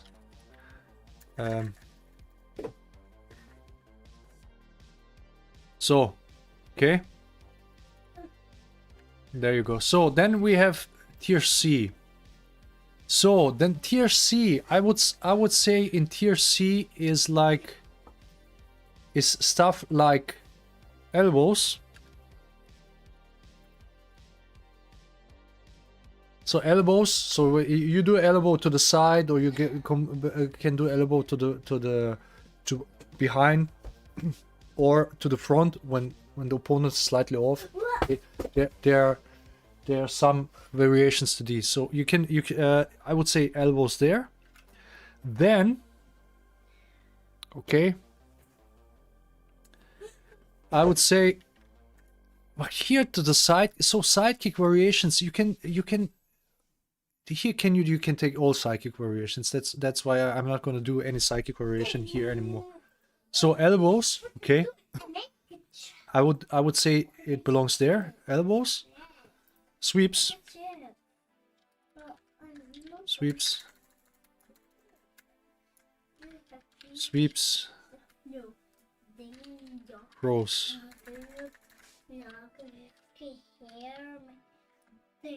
throws, right? So that's more close range. So you can use elbows, the eye jabs you can use in close range, the hooks, they are more important, the rear left. The eye jabs are far more important in close range. That's why they're in the tier A. The long range finger jab is the most important. It's the hardest to learn. That's why you have to put in more training in it. That's why tier S. Okay, and you can use it earlier. It's more important for intercepting. Okay, so elbows, sweeps, and throws, they are less important. You can do them now and then, and also knee attacks. So kneeing somebody. Okay, so I would say that's tier C. Okay, so elbows, sweeps, throws, knee attacks, and we are through, right? So there's not much more. Everything else is cross. Cross is the rear left. Okay, so Yulith Mendician. So cross is the rear left. The cross is a misnaming of the technique. When the rear left as corkscrew crosses opponent's hand, then it's named cross, but that's the rear left. Okay, so rear left, that's what you would say cross. So elbows, sweeps, throws, knee attacks. Okay, I would even put knee attacks here. Wait a sec. So, okay.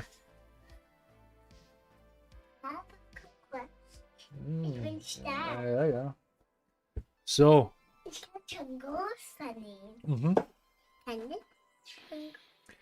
So, did I forgot something? So what do you say, guys? Die Hände ist da. Siehst du, die Hände ist da. Und die Hände ist schon... Hello, hello. Ist... Hä? Die Hände ist bis da? Mhm, mhm. Wie ist denn das geworden? Ja, da ist die Kamera, guck. Warum? Darum.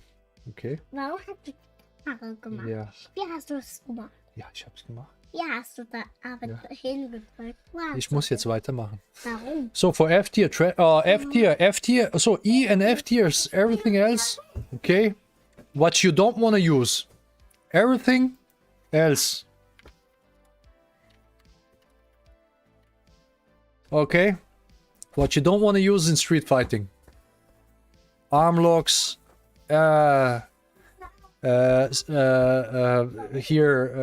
submission stuff and that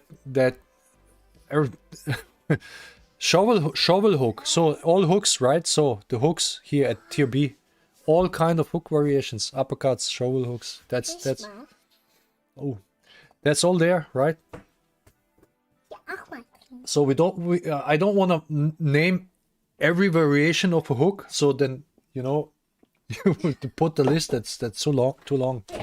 So you have a roughly idea the importance of Jeet Kune tactics and the techniques you need for these tactics. Okay.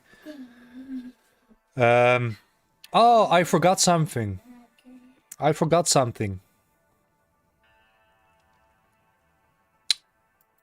So here, I would say here at B. Where's the back fist? Here's the back fist. So side kick.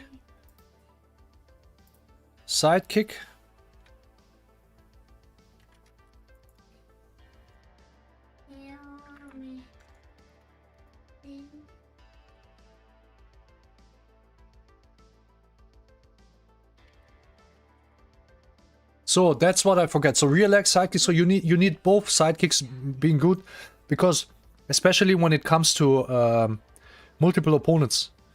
And then we're gonna so hooks, uppercuts, everything. So what we're gonna put here as well is rear leg techniques. Okay, so rear straight kick.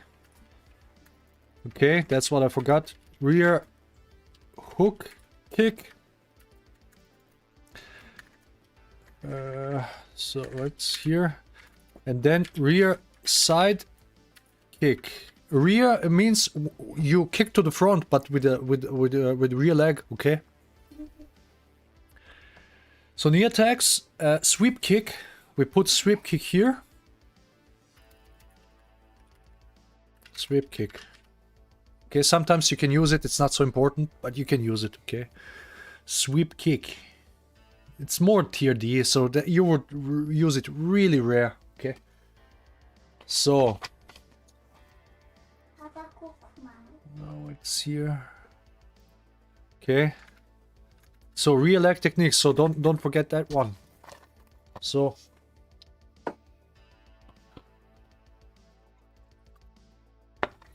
sugar-free Coke. There. Some people say I drink sugar. I don't.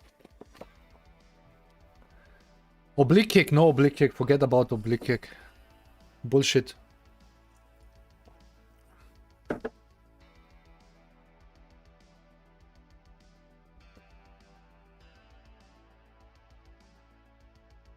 There you go.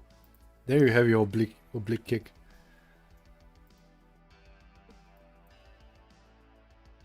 So, okay. You train this once a year for 5 times. So, knee attacks, sweep kick. Knee attacks, sweep kick. Okay, so that's elbows, sweeps and throws. Okay, any kind of throw. Sweep, you know, when you sweep the guy and you throw it to the ground, or hip throw, and any kind of this kind of judo techniques, right? So this can be beneficial, but it's more like tier C. Okay, so everything above is more important.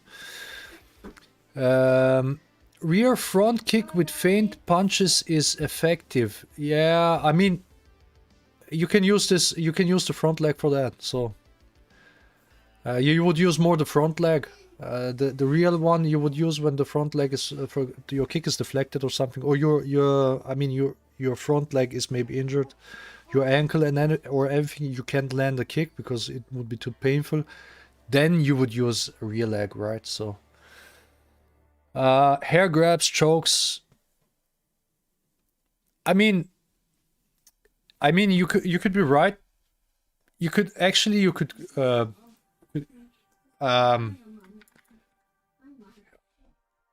could go there.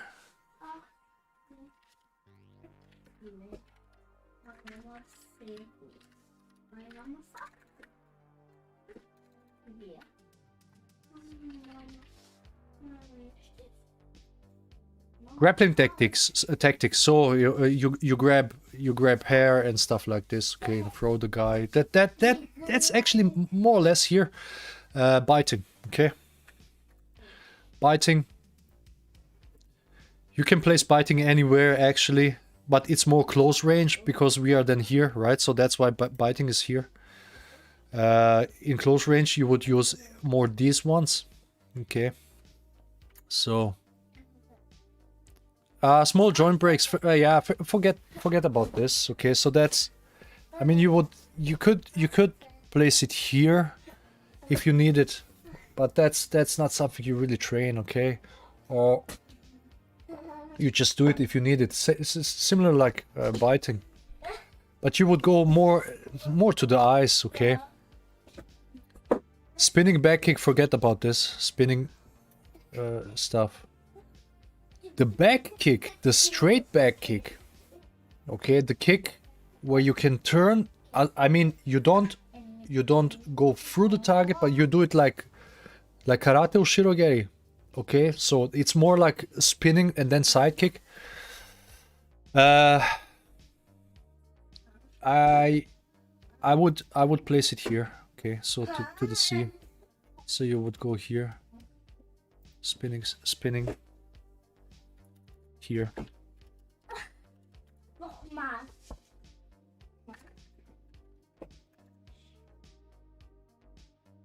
So more here, okay. Along with the rear leg kicks. So.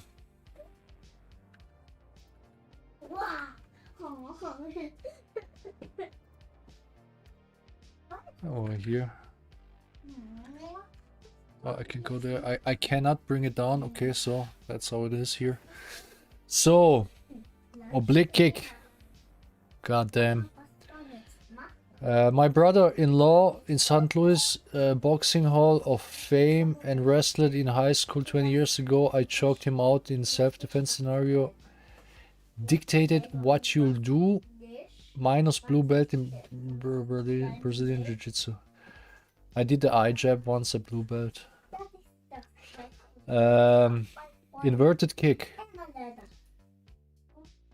Yes, front leg, inverted hook kick, front leg.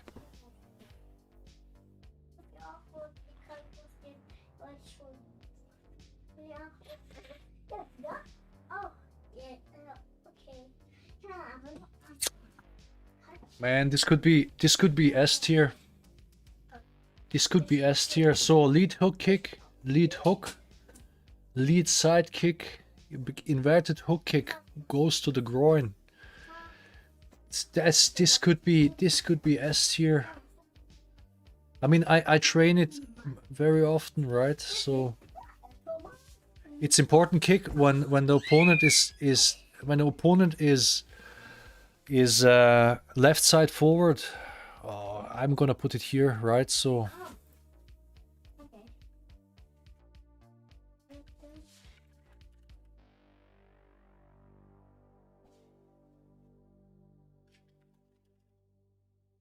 I'm gonna put it S tier. Tell you the truth. Yeah, I'm gonna put it S tier. It's important kick, very important kick. Double leg takedown. Double leg takedown.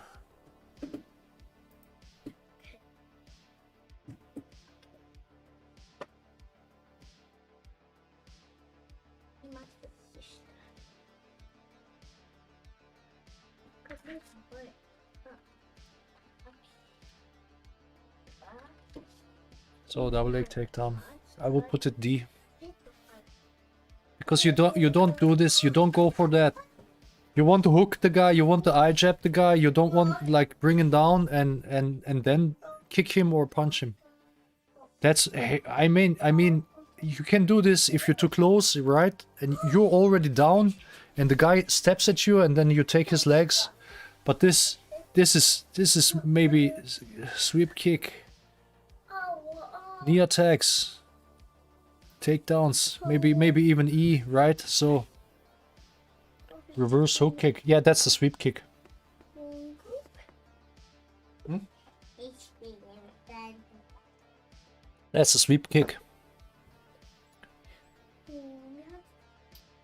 BGG becomes less effective when striking, headbutts, eye pokes, groin shots, biting are used. Absolutely.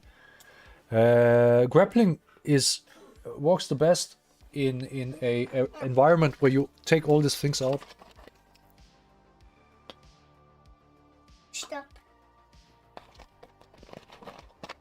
So remember, the S tier stuff you should train every time. Okay, you should perfect those. You should be absolutely master at those. Okay, and A comes right behind it, and then B. So, and this stuff you train now and then. Okay, because if you're good at these, you don't need any of this one. Okay. So the better you're here, the less you need from this. And the better you are at this too, the less you need from this. Okay, so if you're really good at this, you're never gonna need this. Crescent kick, I have no idea what this is. Front kick, yeah, that's the front kick here. You have the straight groin kick, that's the front kick. The thrust kick. Ah, the thrust kick. The thrust kick. I don't really train it that often. Because the thrust kick goes to the stomach, okay? And you would actually attack more groin. I would really what I would do really is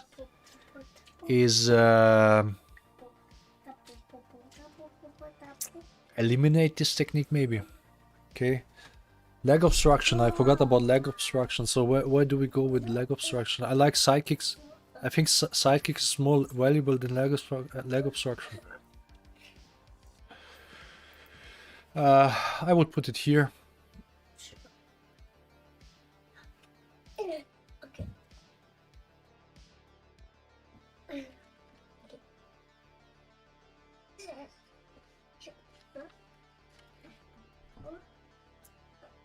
I would put it at C.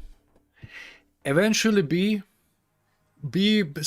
C, somewhere between B and C. Okay.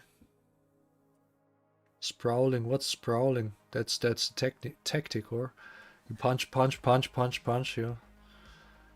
Rear naked choke. So forget about this kind of techniques. Rear naked choke where you want to choke people out. So you don't do this in self-defense. You can grab his eyes from behind and you just go away. You don't waste your time with choking somebody out in 10-15 seconds or something, and he can even scream. Maybe he can bite you or stab you. You don't even know he has a knife and stab you from behind. You are behind, okay? So don't do this stuff, okay? It's always a risk. So you're behind him, punch him into his neck, and he's gone. You hook him into his neck from behind. It's over. You don't have to do this, you know, like stylized stylish stuff.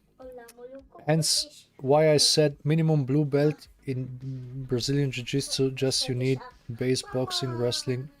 If you don't be too eaten for breakfast, it'd be wiser thing to do have in your toolbox. So we have the toolbox here, right? So we don't need go to different martial arts. That's what you need to understand. They are your tools. Okay. So if you don't know how those tools work, how you train this, then you have to go to different martial arts. If nobody taught you this, yeah. So that's the thing. The overhand cross, right? So that's variation of the straights or hooks or whatever. So you can put this somewhere to be, okay? Drop shift, punch and body. Low lead, low straights. I would say somewhere between B and C. B and C. Okay, well, because you punch into the upper body. You can sometimes do that, okay, but it's not as important. You want to go to the throat, chin, eyes, groin, knee. That's the main. Those are the main attacking targets. Yeah, same with the rear punch. You can rear left. You can use the rear left to the head into the body. That's the same technique basically. Okay. So I would say it's enough. I mean, you can put variations here with no end, but you know, so you wanna get good at these as possibly as you can, and you train these for a year straight, and then you train these and these. So these are the most important. Yeah, A, C, A, B. I don't know why they take S tier, you know, like S tier is like super tier. And then A, B, and then you have like grade notes. Okay, so then this and this. And this is something you can train now and then. So and this as well, okay. Sweep kick, it's not so important. Takedowns are not so important as well. You don't want to, you know, go as close and take people down. Or sometimes you can do this if the situation requires. That's why it's here.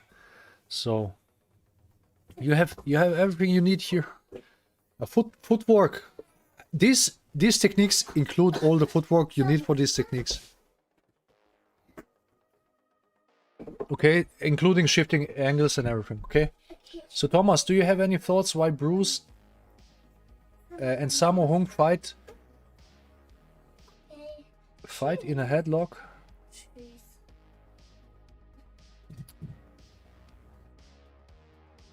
You mean the movie? How do you mean that? Pierre, how do you mean that? Sammo Hung fight? You mean the Sammo Hung fight in Enter the Dragon? That was a movie. I mean, it's movie stuff, right? Okay, it's entertaining purposes. So people think that's, yeah. I mean, people think that it was an arm lock, but it wasn't. It was not an arm lock. I mean, it's a movie. Bruce did the salto in a movie. So what's the? Yeah, the S tier is the most important. So I wouldn't put too much thought into movie stuff. So like in a documentary about Bruce, like they said, you know, mostly Bruce used techniques in the movies for to make a dramatic effect. Okay, instead of like portraying Jeet Kune. Okay. So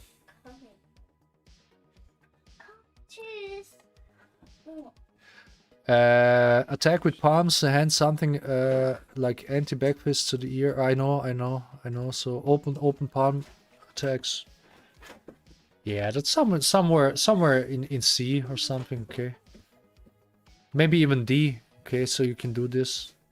But that's not something you have to train all the time. Okay. What percentage to train tier, Thomas, roughly? So S tier 90%.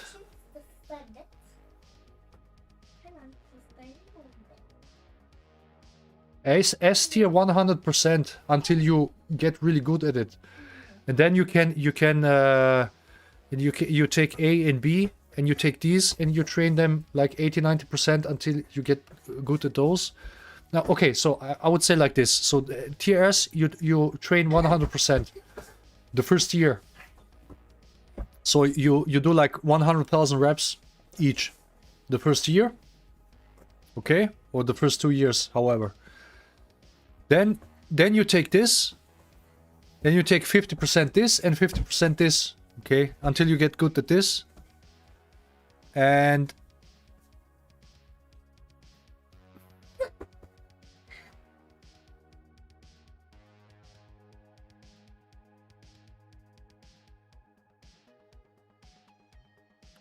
I'm really about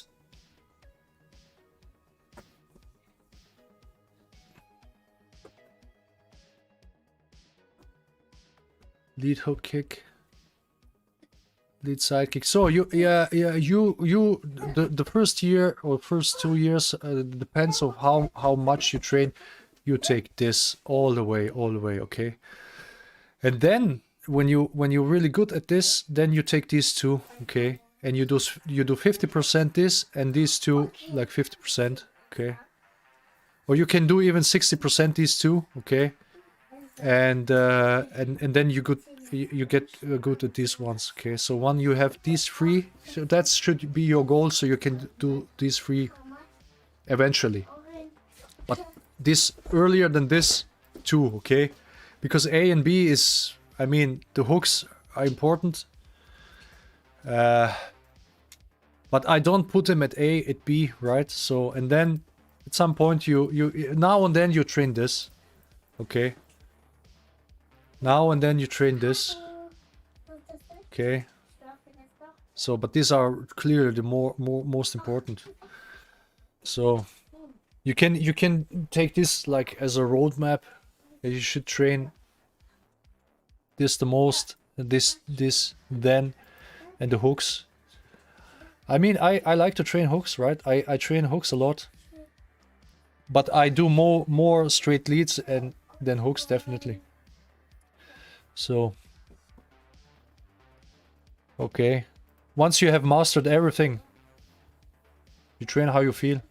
But the important is to do all these reps. You need a lot of reps, and so, you know, when you for the fuck, this damn straight lead is so hard to learn this technique. So you need so many reps, right? This technique is going to consume the most time.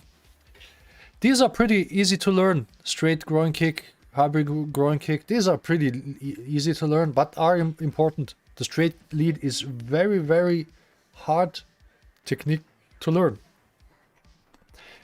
And a side kick is pretty hard to learn as well. Back fist is hard to learn. To develop power in back fist is hard. I mean, lead back fist and so. So lead hook kick. So lead hook is also pretty hard to learn. The hooks themselves are not so hard to learn. They are easier to learn because the mechanic is, you know, you turn the body first and the hand comes second. It's straight punches, it's other way around mostly, okay? Should be. Elbows, not so hard to learn. Sweeps, okay, all these. Throws, okay, depends. I mean, throws are not so practical for me because most people are smaller than me, okay? When you're a smaller person, you can practice those better. I cannot really practice these because in order to throw somebody, I have to go under their how you say, gravity point, right? And to throw them, and that's not practical for me. I'm too big, okay? So Biting, I don't know if you need to train biting. What you could do is when you get grabbed and everything, so you train when to bite. Okay, that's what you can do. But biting itself. Axel Stone, what do you think about Larry Hartzell Jeet Kune? It's no Jeet Kune. I know a guy who was trained by him in Germany, his instructor under him, and he said himself that Larry doesn't have any good Jeet Kune structure. I had 2 books from him. That's no Jeet Kune. There is literally no Jeet Kune in it. Where did you get this idea? Most fights end on the ground. People say that. I didn't get this idea. Because you know, most fights end in the ground because the people don't know how to end fights. Okay. But all fights start on the feet. So, and they don't know how to punch, how to kick. The most people then go to the ground because they don't really know how to apply body mechanics and power in punches. That's how most fights end on the ground, right? So, but once you implement eye jabs and attacking eyes, then nobody's going to go to the ground. Okay, they're gonna keep distance because they know as soon as they come close, they're gonna get eye poked. Interesting fact about Larry Hatzel, even with all his grappling, when he sparred he got his ass kicked. Huh? Okay. Interesting facts about Larry, when he sparred he got his ass kicked. You can find this video himself saying it. He couldn't get near him. Ah, with Bruce. He didn't. You mean with Bruce? I heard. Yeah, I heard he trained only 3 times with Bruce or 4 times. So he didn't train with Bruce all that much. So much about the original student, right? In those 2 years, put that work 100% while adding 2 days MMA. I see you can't let go, right? So you can do that, right? Do this as you wish. But you know, bed of roses yield roses, and bed of other plants yield other plants, okay? To use Bruce words for this. So remember that MMA guys are pretty weak punchers compared to boxers, and there's a reason for that. What's the difference between your branch and that of Ted Wong? Ted Wong is more focused on sport fighting. Yeah, the techniques are similar. The most body mechanics we use are actually that from Ted Wong. Okay. Except we don't cover here, we cover here, right? But the scientific approach between body mechanics is what Tommy learned from Ted. But the application is more street fighting. So it's not more street fighting, it's purely street fighting. It's because Ted Wong used his kicks to the lower and upper body, and instead of groin. Okay. No side kicks to the knee. No eye jabs. Mostly no eye jabs. Especially not all these close range eye jabs and everything. So he never talked that. I don't know if he didn't want to teach people this or he just didn't. For what reason? You look like Izo, you know Bruce Lee's biggest hater. Who looks like Izo? Excellent. Who looks like Izo?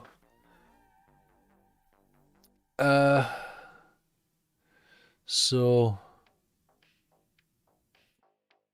you mean the carp in Jeet Kune? Yeah. So, okay. So that's the tiers, I would say. I mean, you could add variations of techniques, but you know, I mean, that would be pointless. I'm gonna save this. And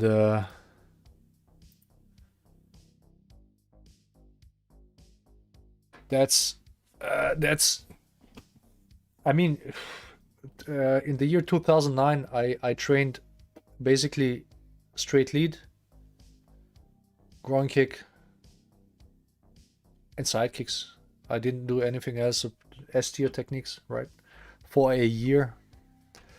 80%, and now and then 20% rear lefts and hooks. Okay, so that's what I concentrate on. And I still do. I basically still train most of the time this way. So I concentrate on these techniques. And so we do sometimes reps. So I'm gonna show you something how you can train, how you can do repetitions. So all the time. Where are my shorts?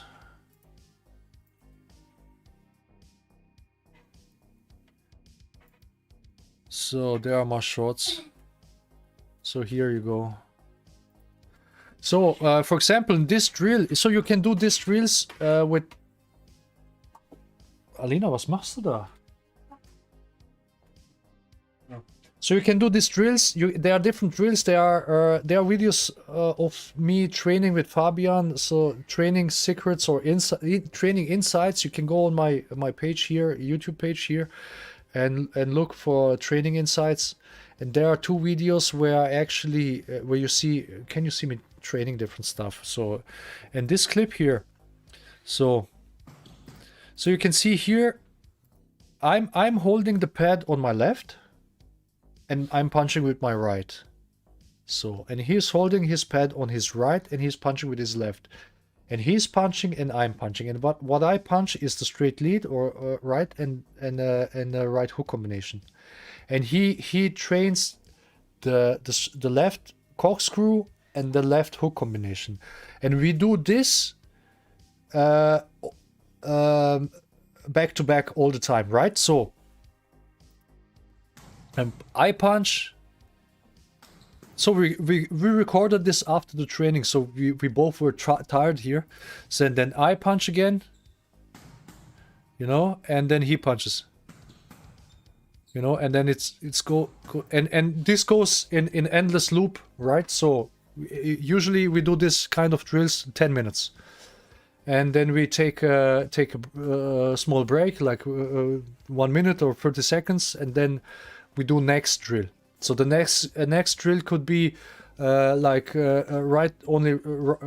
hook and he does the left hook or he does the left. So you can do a lot of repetitions, okay, both of us, and implementing footwork. So in this case, you can use the straight lead going left, right, or even backwards if it comes at me, and then angle off with different hooks. So you can change the footworks during the drill, right? So usually I lead the drill and then what I hold, then he holds for me, just out a punch, okay? So that's how you can do a lot of repetitions of these techniques, right? And you can do this with kicks as well. You can do, so he kicks, I kick, he kicks, I kick, and then we do all the front kicks, different angles all the time, 10 minutes.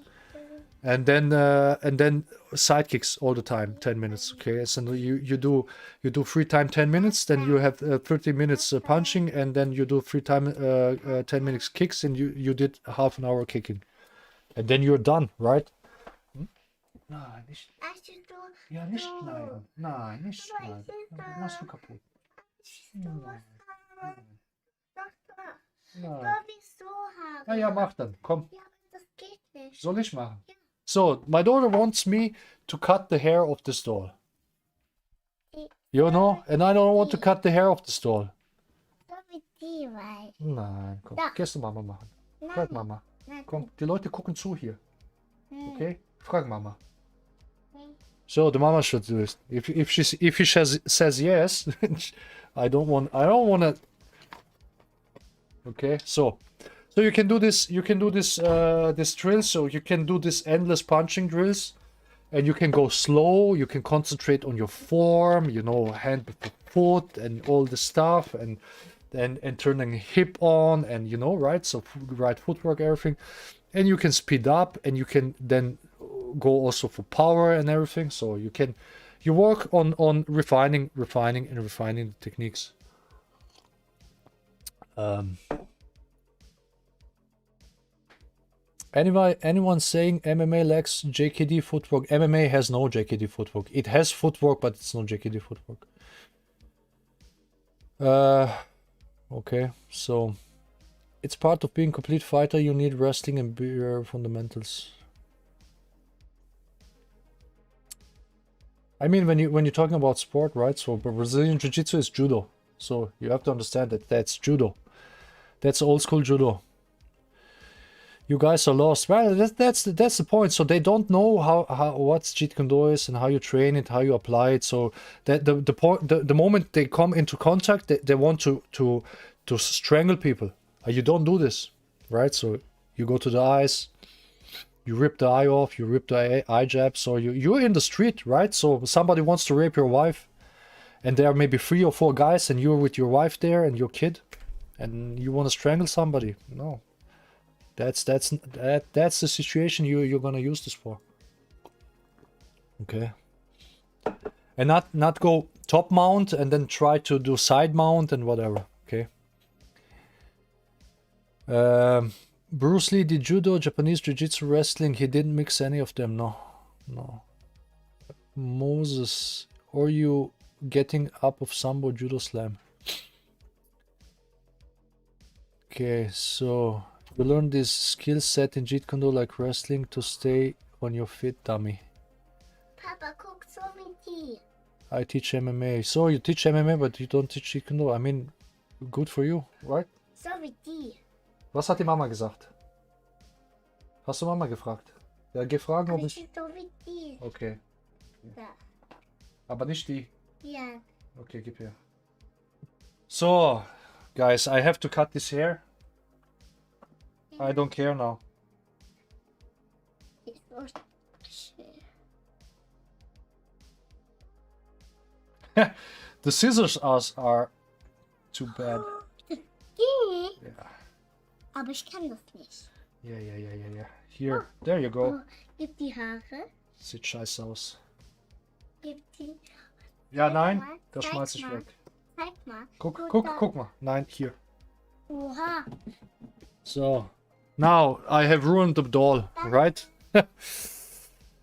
Okay, so Carp JKD DM. So, guy, listen, okay?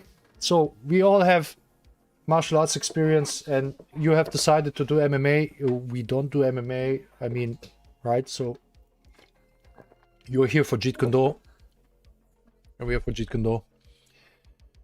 Okay, thank you. Good night. You're welcome. Moses, my brother, trained at Alpine. Formless, but you're fixated on MMA and Brazilian Jiu-Jitsu. Young is laughing. Whatever, man, guys. Be well, and I understand. So, yeah, we drew back in 2000s. Okay, so guys,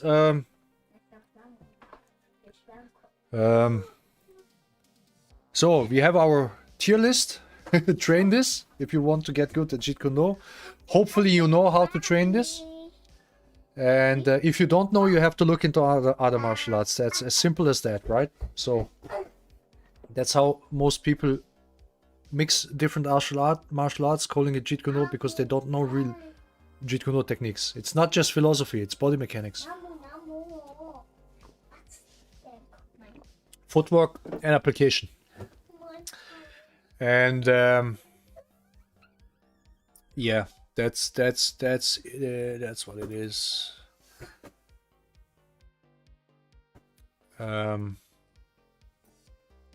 So how much time do we have here now? Spent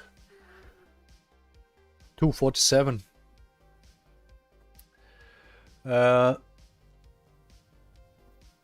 Well, what do you wish for the next stream, maybe, huh? I mean, I'm probably not gonna stream for the next 3-4 weeks, because we have live streamed now 2 weeks afterwards, and then 1 week off, and then this week I have streamed. So Rick and Mark Drew sound familiar, even trained a few times with Ted. I don't know who that is.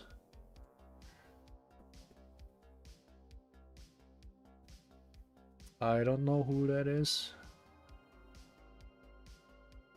Oh, at one point we had 37, almost 40 people in the live stream. Yeah, that's and then they left when they saw that I'm not going to do any trapping here. Right?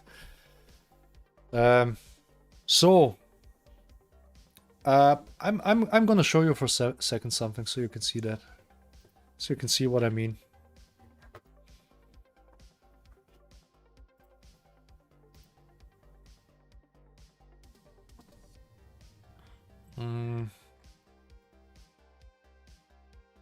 So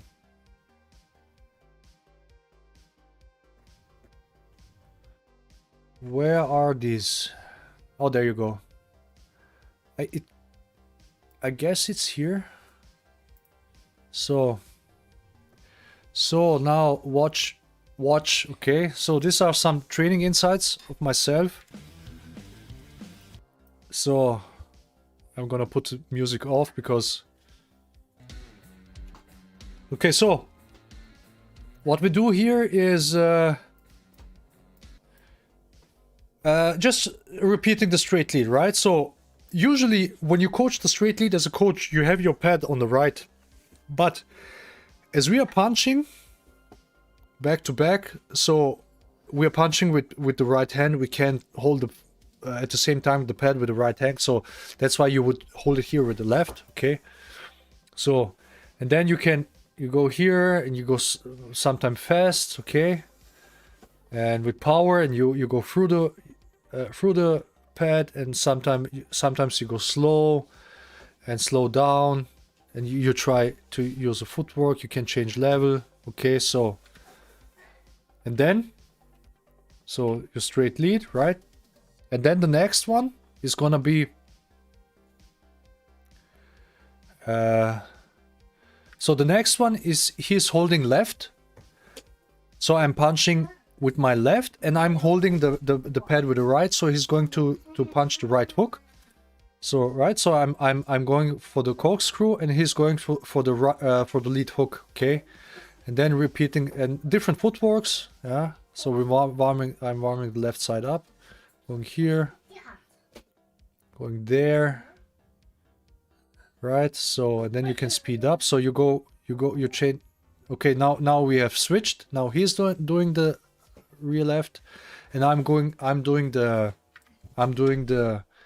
hook. Sometimes I'm holding him the hook. Okay, you see here's shovel hook, and he does as well.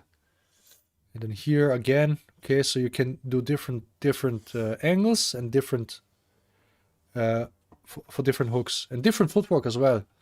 So I just did that. Okay, so then here I'm coming back to my rear left, so punching a bit faster, okay, and recovering from the punch as well. So don't forget it. You punch and you go back and then I'm holding the pad. Okay, so there you go here. So now we're hooking. And he's going with the left. Okay. So with pivot, hook with a pivot. And then here, okay, trying to be relaxed as I can. So to punch the hooks. Boom. Okay, just punching from nowhere. Suddenly. And then going there. One with wake. Okay, so then we switch to the front kick. So you have your here front kick repetitions, okay? So you go here, one, just simple. Okay, you can hold different angles and different heights as well. And you try to snap and you go through the target. You go slow, you can go fast, you can kick with different intensities, everything. Okay, different footwork. Okay, so what we're doing here, only going to the front. You can go to the side when we're training in the hall instead of here, because there's not much room for going to the side here. And now he's snapping, and I'm snapping back. Okay, I want to snap my kick, so it's not too long in the target, so the hand can get grabbed, right? So here. Okay, there you go. There you go. Okay, so you can go to the left and kick here as well. Going to the right and kick. And then I go here to the right and kick. and pendle back. Okay, right, so same with the sidekick. So you can do the same with the sidekick on pad. You do endless repetitions, different intensities, different speeds, and even different angles. Okay, so it's all the sidekick all the way. And here then we he does train his technique, and I train my let's say evasion and countering. Okay, and you go here, and go here. Okay, so right, so you see that the first part of training was tier S, A, and B. Okay. So I didn't list any evasions there. Okay, so I forgot about that. It should be like tier B, A and B. Okay, so evading. Okay, you go here. You try to time the punches. Go here. Okay, so that's how you can train. Okay, train to counter his attacks. Okay, just slow. Try to have right timing. Keep the distance when he comes in, and then okay, this goes. Now we did here drill with hooks. So the thing is with hooks, right? So when going down against hooks, when you hook short, when you do the hook punch, the short hook punch, there's no way you can go under that. Okay, so when you're here, you go here, and you hook the short hook. There's no way you can go under that. So that the going under the hook works only against wide hooks, which most of the time is when when the fighter in sport is like tired. Okay. So here. So you train this also from time to time, okay? So not as often as S tier or A tier stuff. Okay, especially for me because I'm so big. I'm so tall. But I do it as well, so okay, here you can cover and counter at the same time. Go here, and when you go under, you go to the side, okay? So you don't just stay in the front. And you counter. While you go down, you counter, okay? Boom, boom. And then here is now countering with the legs. Okay. Side kick, hook kick. That was a nice one, I have to say, for myself. So side kick 1, 2. And then the third one. And go here. Leg obstruction and then front kick. This was leg obstruction, so say it again. Leg obstruction to the knee and then front kick. Okay, right. So you have to watch the knee of your training partner here. So he's wearing a cup, but he is not wearing any knee protection. That's why you have to be really careful, extra careful, right? Boom, intercepting. Try to read when he's coming in. Okay, and then you have your training session like 45 minutes or 1 hour pure training time, not counting the breaks. Okay, so there's another video of training insights. Okay, so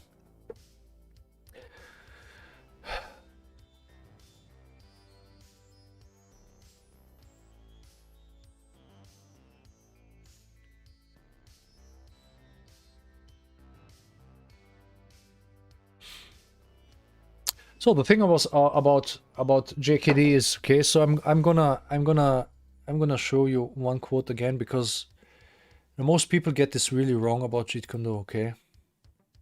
That's the sad thing. Okay, here.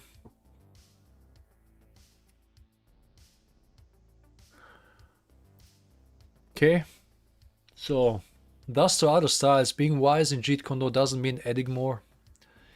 It means to minimize, in other words, to hack away the unessential. It's not daily increase, but it's daily decrease. Hack away the unessential again. As in martial arts, as it is in design. Okay, that's the design of JKD. The hate of cultivation runs always to simplicity. Okay, so when you have the tier list, okay, so you concentrate on the most important all the way, all the time, and you hack away the unessential.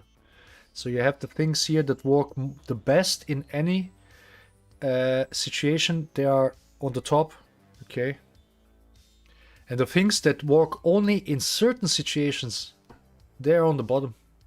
Okay, so that's how Jeet Kune works.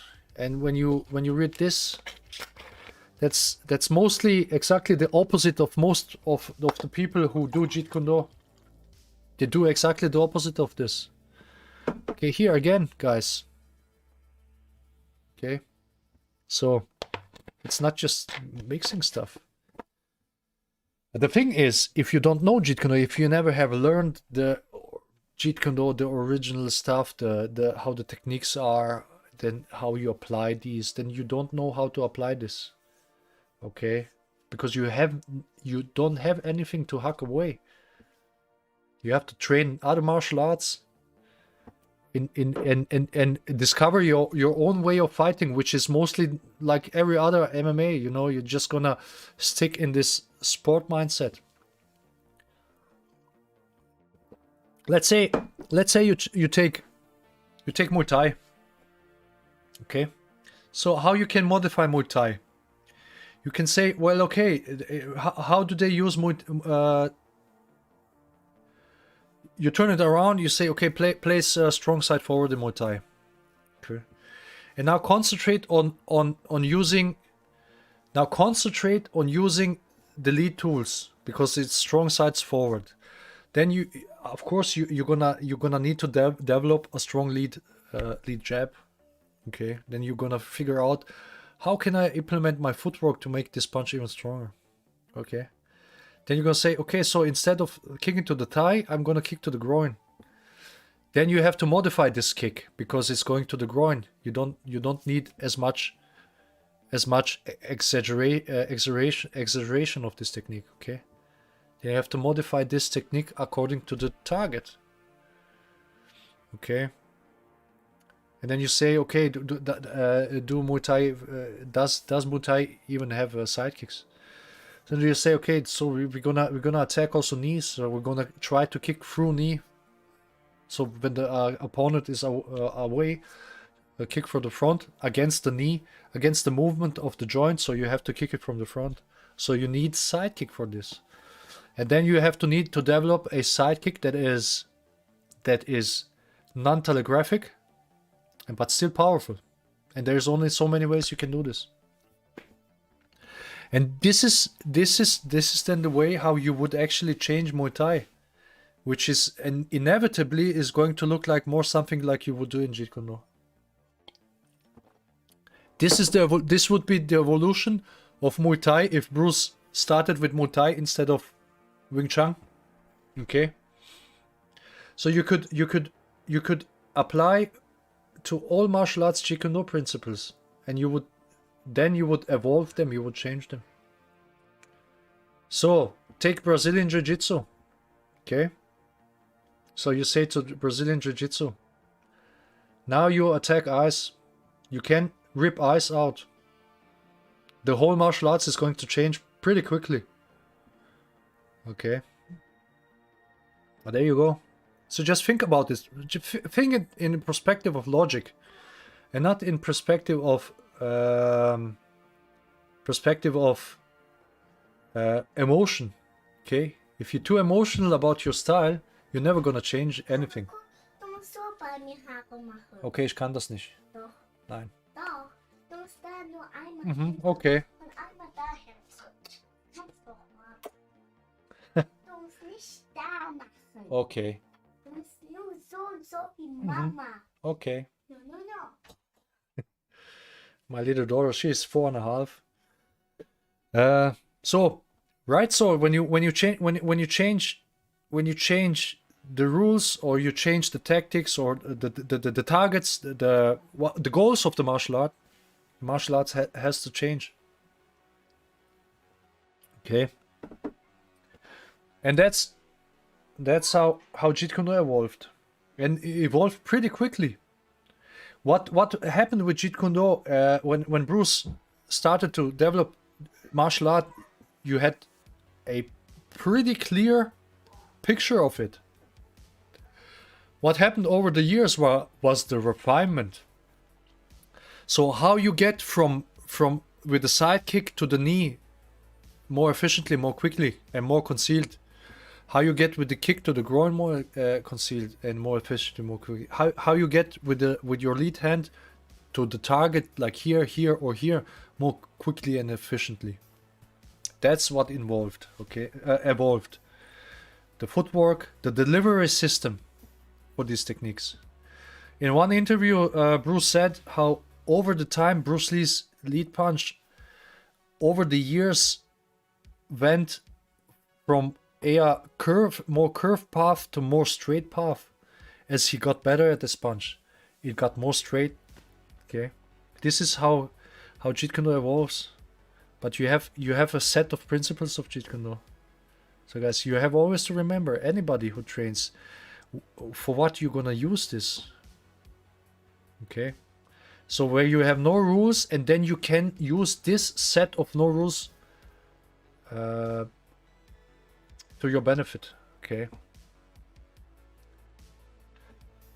and leave out the ego, leave out the ego out of leave it out of the door, or even out of the country.